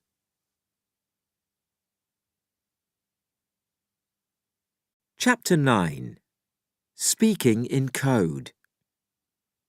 Navajo is also a difficult language to speak. Some sounds in the language are not said through the mouth. They are only made through the nose. Parents often want to say things that they do not want their children to understand. They might use long words or speak in another language until their children learn that language. Cockney. English speakers sometimes use an invented language when they do not know another language. Criminals in England learnt to say words backwards, so police and other people could not understand them easily. Speakers of Cockney, a form of English, use many words that sound like other words. Boat race, for example, means face, but Cockney speakers use a short form and just say, "I like your boat." In Cockney, the words dog and bone mean telephone, and a Cockney speaker might say, "I'm on the dog." The meaning is very difficult to guess for someone who does not understand Cockney. Also, Cockney is always changing. It often uses the names of famous people for new words, so the words change as different people become famous. Pig Latin. A different kind of code is Pig Latin. You can speak Pig Latin by changing the order of letters in English words and adding some letters, such as A or yay. People speak it in different ways, but here are the two most common rules. 1. If a word begins with A, E, I, O, U, or Y, add yay to the end of the word. A yay. Am yay. I yay. In yay. You yay. 2. If it does not, take away all the letters before the A, E, I, O, U, or Y, and put them at the end of the word, followed by A. Big, igbe. Latin, atinlay. Listen, isenlay. Pig, igpay. Secret, ekretsay. Telling, ellingtay. You can put these words together to say isenlay, aye, amye, ellingtay, uye, aye, igbe, ekretsay, inye, igpay, atinlay. Listen, I am telling you a big secret in Pig Latin. Another code like this places ab before each of the letters A, E, I, O, U, and Y in a word. A sentence like, "I already know that secret," becomes Abai abol rabe aba abad abi nabo zabat zabik rabet. It sounds difficult, but with practice, you can do it. Pig Latin and similar codes are really only used for speaking. If you write messages in those codes, they are easy to decipher. Wind talkers. Time is important for many secret codes and ciphers. With enough time, a scientist or a spy can break almost any secret code using a computer. So it is important to send messages that take a long time to break. By the time your enemy has decoded the message, it is probably no longer important. Spoken secret codes and ciphers need to be remembered by the people who use them, so a lot of training is necessary. But a little-known language can be a useful code, and it can be easy to find speakers of the language who learned it as children. They do not need as much training. Philip Johnston had a special skill and an unusual idea. In 1942, the United States was in the middle of World War II. In Europe, Africa, and the Atlantic Ocean, Americans were fighting Germans. In Asia and the Pacific Ocean, the Americans were fighting the Japanese. Johnston remembered that in World War I, 17 years earlier, Choctaw Native Americans had used their language on the radio to confuse German soldiers. Johnston realized that Native American languages could be a good way to send coded messages. More important, he knew a lot about one Native American language, Navajo. Johnston's father had lived and worked with Navajo Native Americans in the American Southwest, and Johnston had grown up with Navajo children. As he played with them, he naturally started to learn their language and customs. In all, he lived among the Navajo for 24 years. Johnston did not just know how to speak the Navajo language, he also knew a lot about it. For example, he knew that it was only a spoken language. There were no letters, symbols, or written words in Navajo. Because of this, there was no dictionary. Few people in the world had ever studied Navajo. This meant that there were no written descriptions of how the language worked, and no easy way for people to learn it. Only the Navajo people themselves, Johnston, and about 20 other people could speak or understand the Navajo language. Most importantly, German and Japanese enemies were very unlikely to speak it. Navajo is a very difficult language to learn. It is quite unlike other languages. To speak the language, you need to understand how a Navajo thinks. For example, an English-speaking person may say, "I am hungry," but a Navajo will translate the idea as, "Hunger is hurting me."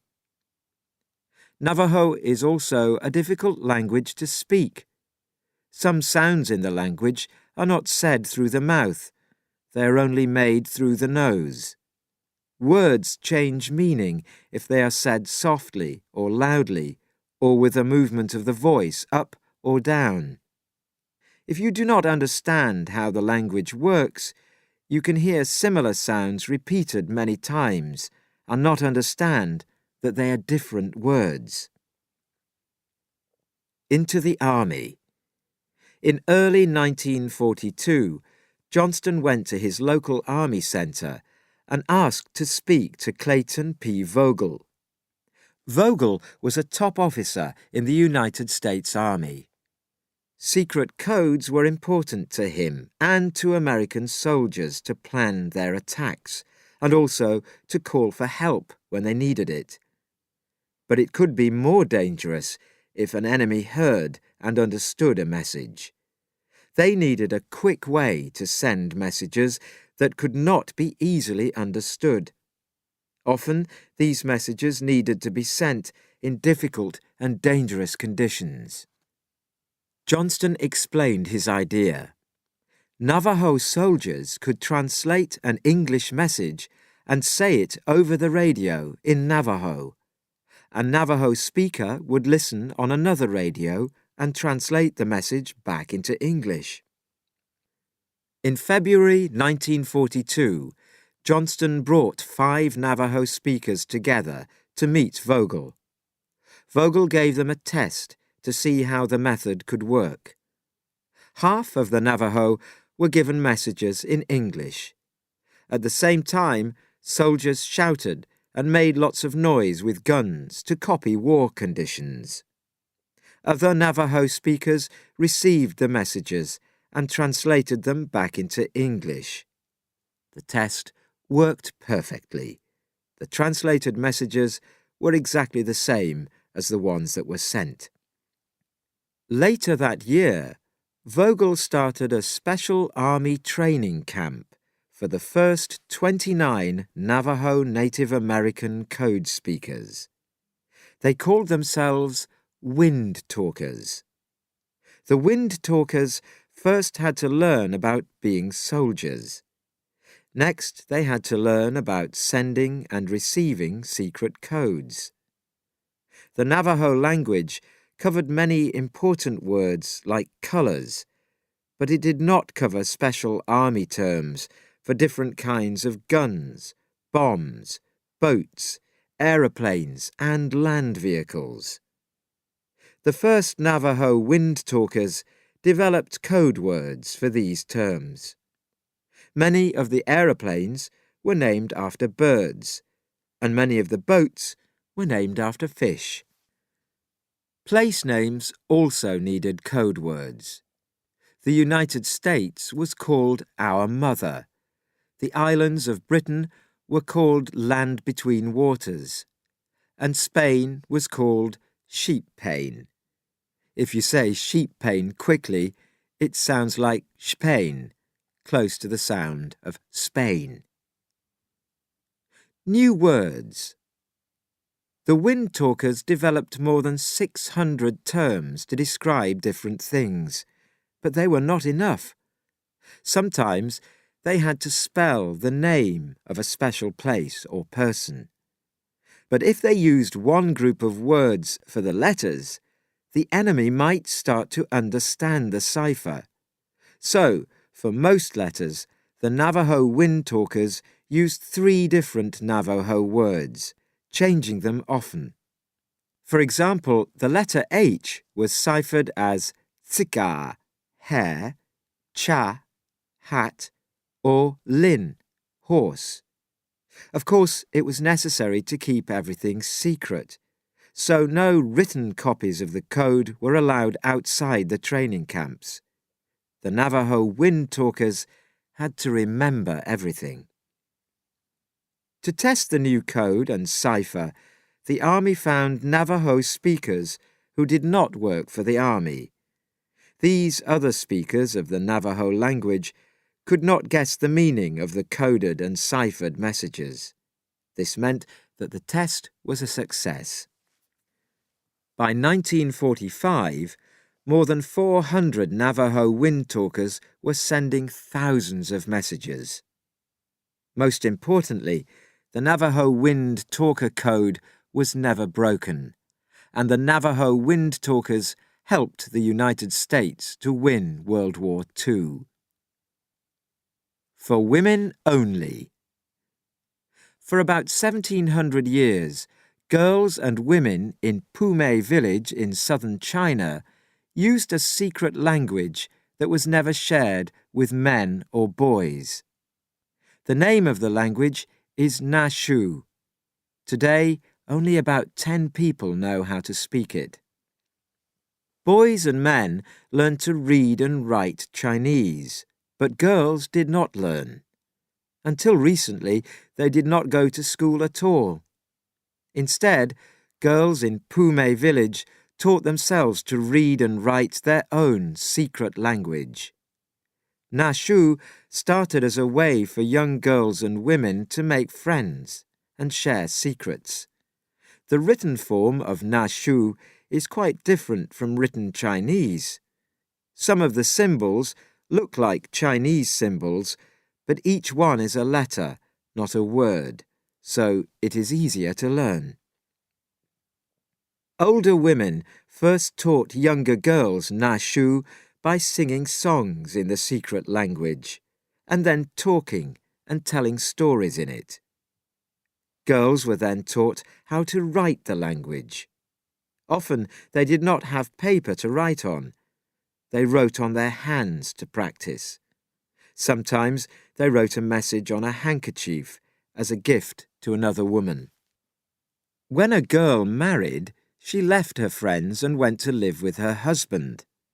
The 3rd day after she was married, friends gave her a special book. The first few pages of the book was written in Nashu by female friends and relatives. The rest of the pages of the book were empty pages for the young woman to write a diary in Nashu.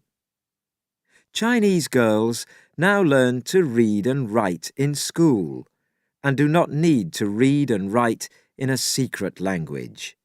Nashu is a dying language. Chapter 10.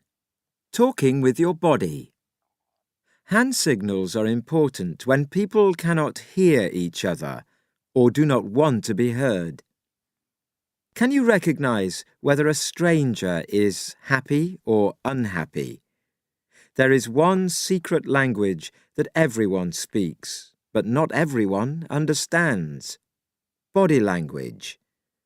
Body language is all the communication in a conversation except the actual words you use. There are two different kinds of body language. Body language that we can control and body language that we cannot control. Uncontrolled body language. We are born with body language that we cannot control. It shows how we feel. For example, blind children do not learn to smile by seeing someone else smile. Although they never see anyone smile, they still do it. All humans smile. In the same way, deaf children laugh, although they never hear anyone else laughing. It is easiest to read the body language of children. When they are tired, sad, or happy, their bodies show it immediately. As children get older, they try to control their body language. Adults control theirs for many reasons. They may not want other people to think they are afraid when they speak in front of a group. They may not want to show that they are bored because they want to be polite. But people cannot always control themselves. The human body has many ways to give messages about how we feel. Many of these messages come from emotions like love, anger, and jealousy. Often, our body's messages are not the same as the ones we give through our speech. We may give a polite yes, while showing with a shake of our head and crossed arms our true feelings no. These messages teach us a lot about what people really mean. Sometimes they also help us understand when other people are lying, because their words do not match their body language. But body language is different all around the world. How many of the kinds of body language shown on the next page do you use? Do they have the same meaning? Body language you control. The second kind of body language is the kind we can control. We may smile when we are happy, but a smile can also give other kinds of messages. It may show that we believe something or that we agree. It may let someone know that they are doing a good job. And we use many different kinds of smile to greet someone or to call attention to ourselves in a shop or restaurant. But people do not just smile with their lips. We use our whole face to show real pleasure. The lines around our eyes move too. People sometimes smile with their lips, but not with their eyes when they are just being polite. People use body language to give many kinds of orders. A police officer uses body language to give directions to traffic. Sports teams use body language to tell team members how to play. They can use hand signals that the other team cannot understand. In Hong Kong, jewelry traders discuss the price of special jewels or stones by putting their hands under a newspaper or blanket. They pull on each other's fingers to agree a price and use code words to say if the price is in the hundreds or thousands. Hand signals are important when people cannot hear each other or do not want to be heard. Police and soldiers use hand signals to give secret commands. Small radios have made some of these signals less important, but one group of people still uses hand signals every day: the deaf. American Sign Language. Martha's Vineyard is an island on the east coast of the United States. For almost 200 years, there was a small population on the island, and people often married within the same families. But many of these people had a medical problem that made them and their children deaf. By the late 1800s, there were 20 times as many deaf people on Martha's Vineyard as in most other places in the world. These deaf people had no problem communicating. They developed their own sign language for everyday use, and most people on Martha's Vineyard used it. Even hearing people used it to communicate with other hearing people. Children learnt it to communicate behind their teachers' backs in class. In 1817, after learning sign language in France, a group of teachers opened a school for the deaf in Hartford, Connecticut, in the United States. Many deaf students from Martha's Vineyard went there to learn, but they also took their own sign language with them. The two languages mixed, and the new language was soon called American Sign Language. American Sign Language has two parts: body language symbols, which are like a code, and alphabet symbols that are like a cipher. Some signs are easy to understand, like pointing to yourself with the first finger of your right hand to show I, or using your open right hand to show my. Some other signs are easy to understand when they are explained. The use of your right hand to brush pretend snow off your left shoulder means Canadian. Other signs just need to be memorized. But although American Sign Language is used everywhere in North America, people in other English-speaking countries like Britain do not understand it. They use their own signs. There is no international sign language. Children and animals. At what age can someone start to learn sign language? Babies cannot talk before a certain age. Their mouths, throats, and tongues are not ready. But in the 1980s, a university student noticed his deaf friends communicating with their babies in sign. The man found that these babies learned to communicate with their parents much earlier than hearing children. They use simple hand signs for things that they wanted to have or do. The man's own child was not deaf, but he tried it. He found that the baby could quickly learn to make simple signs. Now many people use sign language with their hearing babies. The signs are for things like hat, toy, milk, sleep, and food. Animals cannot talk for the same reason that babies cannot. Their mouths, throats, and tongues are not the right shapes. Also, many animals do not have lips. Scientists wondered if animals could learn to use signs to explain what they wanted. There have been many tests. Some scientists say the tests prove animals can learn to speak in signs, but other people disagree and say the scientists have not proved anything. Secret handshakes. The Masons, also called the Freemasons, are part of a large international group of men who like to share secrets, help each other, and help others. The Masons is an old organization. It started around the 1700s, and perhaps as early as 400 years earlier. Masons give themselves special names, and greet each other with secret signals and handshakes.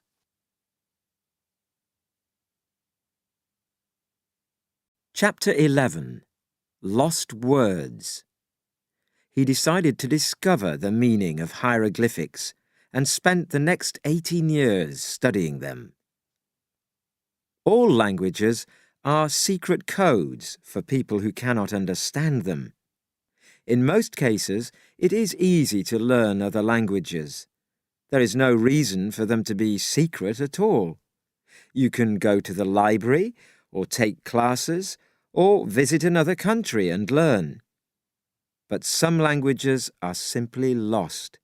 The speakers and writers of those languages have all died, and there is no record of how the languages sounded or what the writings mean. Egyptian hieroglyphics. One of the oldest and most famous of these languages is Egyptian hieroglyphics. Hieroglyphics is an unusual kind of writing. It includes 6,000 different symbols. Some symbols are quite simple. A picture of a knife means knife or cut. Some are detailed pictures of gods, people, and animals. But for 1,400 years, no one could begin to guess how to read these strange symbols, or even what they sounded like. After 1798, the situation changed. The French leader Napoleon Bonaparte took his army to Egypt. He also took 167 scientists with him. The scientists wanted to study Egypt's art and old buildings, and to try to understand Egypt's past and its language. Later that year, soldiers found a large piece of black stone near the Egyptian town of Rosetta. The 762-kilogram stone was part of a building that the soldiers were taking down. On the stone was a message in 3 languages, including hieroglyphics. The scientists quickly decided that the stone was the clue they were looking for. If they could understand one of the languages, they might be able to understand hieroglyphics. One of the languages was easy to understand. It was Old Greek. Scientists soon understood the message. It was written in 196 BC and talked about the new leader of Egypt, a 13-year-old boy named Ptolemy V Epiphanes. The other language was Demotic. Demotic is Old Egyptian writing that is simpler to read and write than hieroglyphics, but it was still not understood. The French scientists made paper copies of the Rosetta Stone's writings and sent them to other scientists in Europe. But many years passed before anyone could understand how to read hieroglyphics. The answer did not come from a famous scientist. A young Frenchman, Jean-François Champollion, discovered the secret. As a young boy, Champollion was very interested in languages. He learned Arabic, Chinese, Chaldean, Hebrew, and Syriac. He later learned Coptic, Ethiopic, Sanskrit, Zend, Pahlavi, and Persian. All these languages helped him to understand how a lost language like Egyptian hieroglyphics might work. One day, a famous scientist came to his school. The scientist had visited Egypt, and Champollion had learnt everything he could about Egypt. He had many questions for the scientist. Finally, the scientist laughed. "Who went to Egypt, you or me?" The scientist thought that Champollion was a great student and later helped him study at a better school. When Champollion was 18 years old, he saw a copy of the Rosetta Stone. he decided to discover the meaning of hieroglyphics and spent the next 18 years studying them. People had different ideas about what hieroglyphics might mean. Some people thought each symbol was a different word. Some people thought that the symbols were only pretty pictures, decorations. Some thought that the different symbols were letters of an Egyptian alphabet. Another problem was the direction of the sentences. The sentences sometimes went from left to right, and sometimes from right to left. But there was one clue. The animal heads always faced the start of each sentence. Champollion knew that written Hebrew and Arabic texts do not include the A, E, I, O, or U sounds. Sometimes they are also not included in written English. For example, we write the short form RD for road, but it would be confusing if we shortened every word in this way. Two letters like BT could represent a number of words, including beat, boat, and boot. Champollion decided that hieroglyphics worked the same way, but that they used a symbol at the start of the sentence to explain what it was about. For example, if the BT word was boat, the first symbol might be about water. Champollion thought about these different ideas and looked at more and more examples of hieroglyphics. He found that sometimes symbols were in a little box. Champollion guessed that these symbols might stand for the name of a king or queen. Champollion found characters in the boxes that represented the sounds for RMSS and KLPDR. When he guessed the other letters, he had the names of an Egyptian king and queen, Ramses and Cleopatra. This told Champollion that Egyptian hieroglyphics were made up of sounds and were not just pictures of ideas. Champollion jumped up from his desk and ran across town to see his brother. "I have done it!" he shouted. Then he fell down and did not get out of bed for 8 days. The lost language of the Egyptians could finally be read and heard again.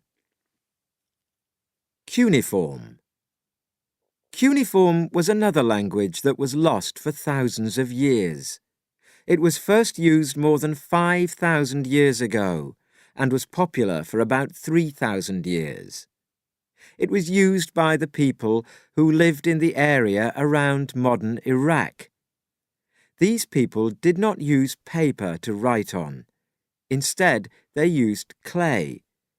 If the message was not important, the clay could be put in water and used again. If the message was important, the clay could be baked hard. Then it lasted for centuries. Often, clay messages were baked by accident. When an enemy army attacked, it often burned down a city. The clay messages in the houses and buildings were baked in the fires. After that, the messages might be buried in the desert sands for hundreds or thousands of years.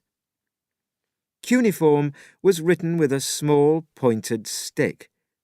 A writer quickly made small marks in the wet clay. Like Egyptian hieroglyphics, cuneiform began as pictures of things that people wanted to buy and sell. The first pictures were of animals and food.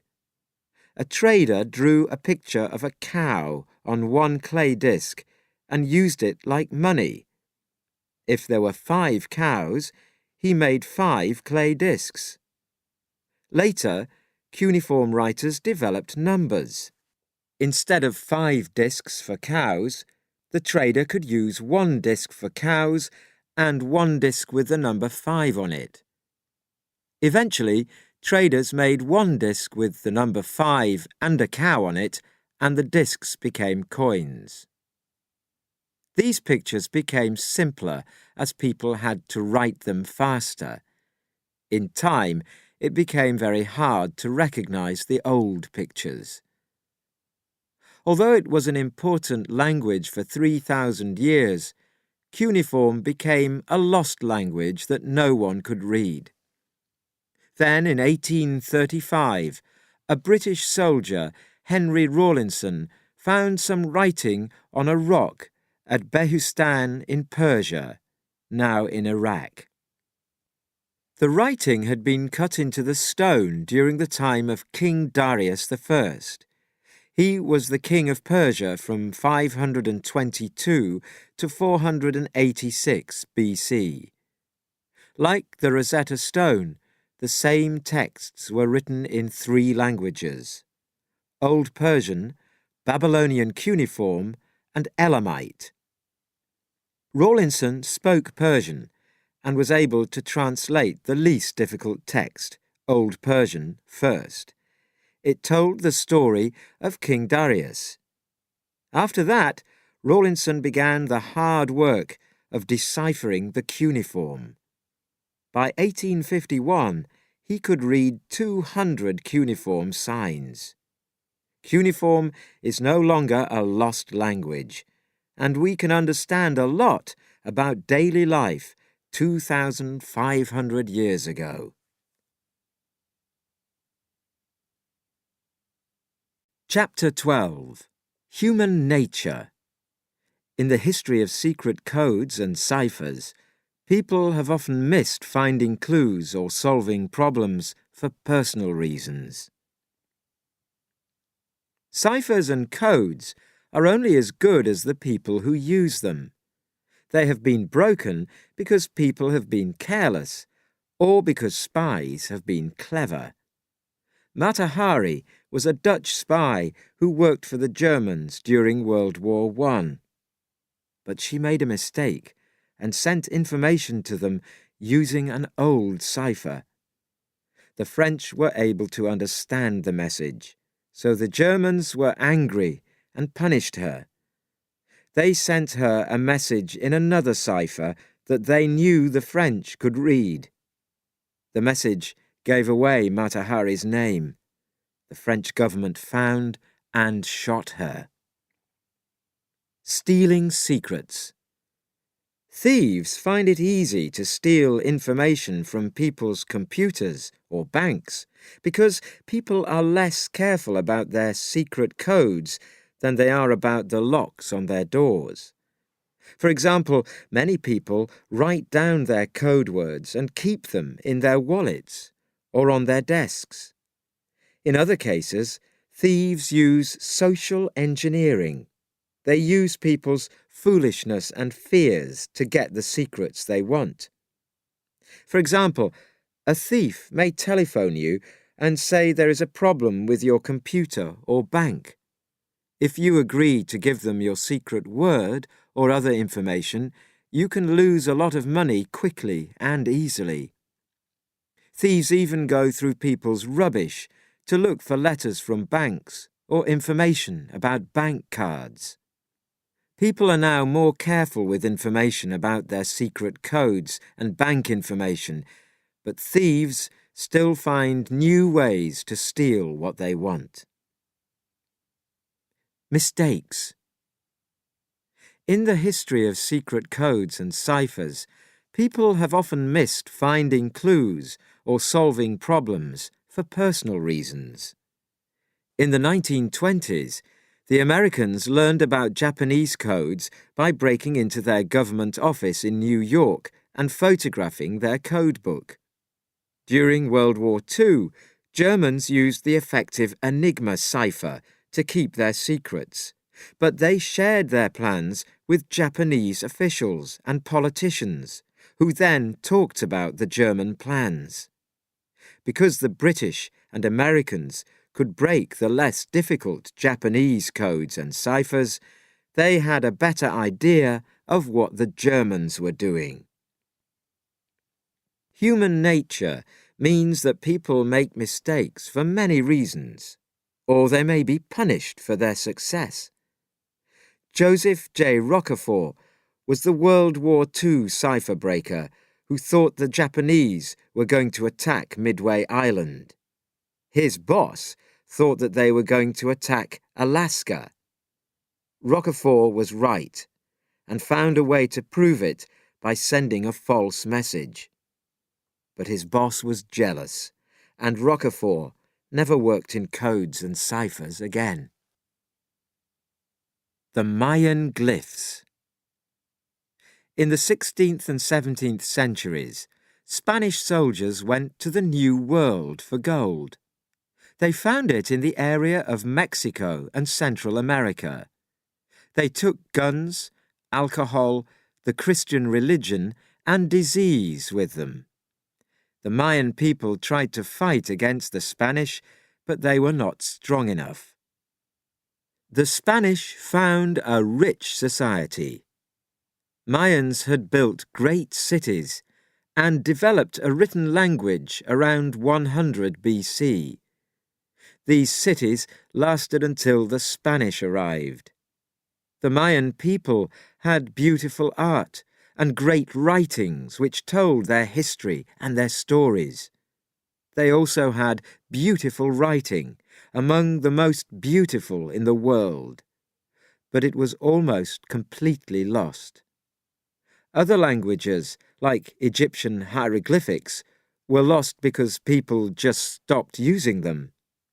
But Mayan glyphs were lost because the Spanish did not like them. One man especially wanted to get rid of them, a religious leader called Diego de Landa. De Landa hated Mayan glyphs. He wanted to bring the Christian religion to the people of the Americas. He did not understand the glyphs and thought that their pictures of Mayan gods would stop the Mayan people from accepting Christianity. He ordered the Spanish soldiers to destroy all Mayan books and pictures. No one knows how many books were burned, but we do know that only 3 are left today. Mayan writing has hundreds of different signs or glyphs in the form of humans, animals, gods, and everyday tools.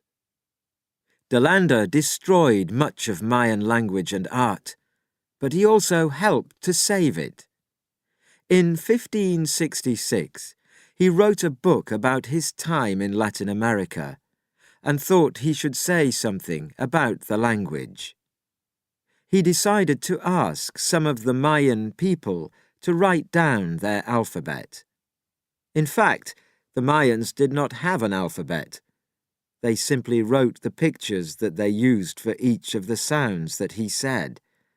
If someone asked you for the picture for the English letter C, you might misunderstand and draw a C. Slowly the Mayan language was lost. But fortunately, it was not just kept in books. The Mayan people left their writing on stone buildings. Many foreigners knew that there were lost cities in Central America, and 2 travellers, John Lloyd Stephens and Frederick Catherwood, visited some of them in 1839. Catherwood made drawings and paintings of the ruins they found, and people became very interested in Mayan writing. In the 1920s, John Eric Thompson collected and organized thousands of Mayan symbols. Thompson was a specialist in the Mayan symbols, but he had his own ideas about what they meant. He fought with anyone who disagreed. Some people think that his ideas slowed learning about Mayan writing for 40 years. The Russian scientist Yuri Konorosov finally found a way to read the Mayan texts using De Landa's alphabet writing. For a long time, Thompson and the Americans did not believe him, simply because they did not like Russians. The largest codes. Is there intelligent life in other worlds? Are there living beings like people, or are they completely different? If they are, what are they like? What will they say to us? These are questions that scientists have tried to answer for more than 40 years. In 1959, two scientists at Cornell University explained how radio waves could be sent between the stars. This made people think. Were there scientific societies in other worlds sending radio messages? In 1960, a scientist called Frank Drake used a radio telescope to listen for signs from another world. He listened for several weeks. He did not find anything, but others were interested in the idea. More and more scientists began looking for life among the stars. One group uses people's home computers to help examine information collected by radio telescopes. When you are not working on your computer, a program can use it to look for signals that could be messages. Other scientists send out messages for people from other worlds to hear. What do scientists expect to find? People from another world are not likely to speak English or any other known language. They may send out radio waves. If the signals are regular and repeated, we will know that someone from another world is trying to communicate. In addition to radio wave signals, scientists on Earth have tried to send another kind of code on a spaceship. The Voyager spaceship message is on a 30-centimeter metal disc. The disc contains sounds and pictures that show different kinds of life on Earth. There are 115 pictures and many sounds from nature. These include sounds of the ocean, different kinds of weather, birds and other animals. There is music from different countries and from different times through history. There are also greetings in 55 languages. Some of the languages are 6,000 years old. But you should not expect to hear from another world too soon. It will take 40,000 years for Voyager to get close to another world that might contain life. By then, perhaps no one will remember the message that we sent or the languages that we now speak. Will we use our intelligence to fight wars or make friends? The important question is whether human nature will make people want to keep secrets or share ideas. The history of secret codes and ciphers shows how clever people can be at making secret codes and ciphers and at breaking them.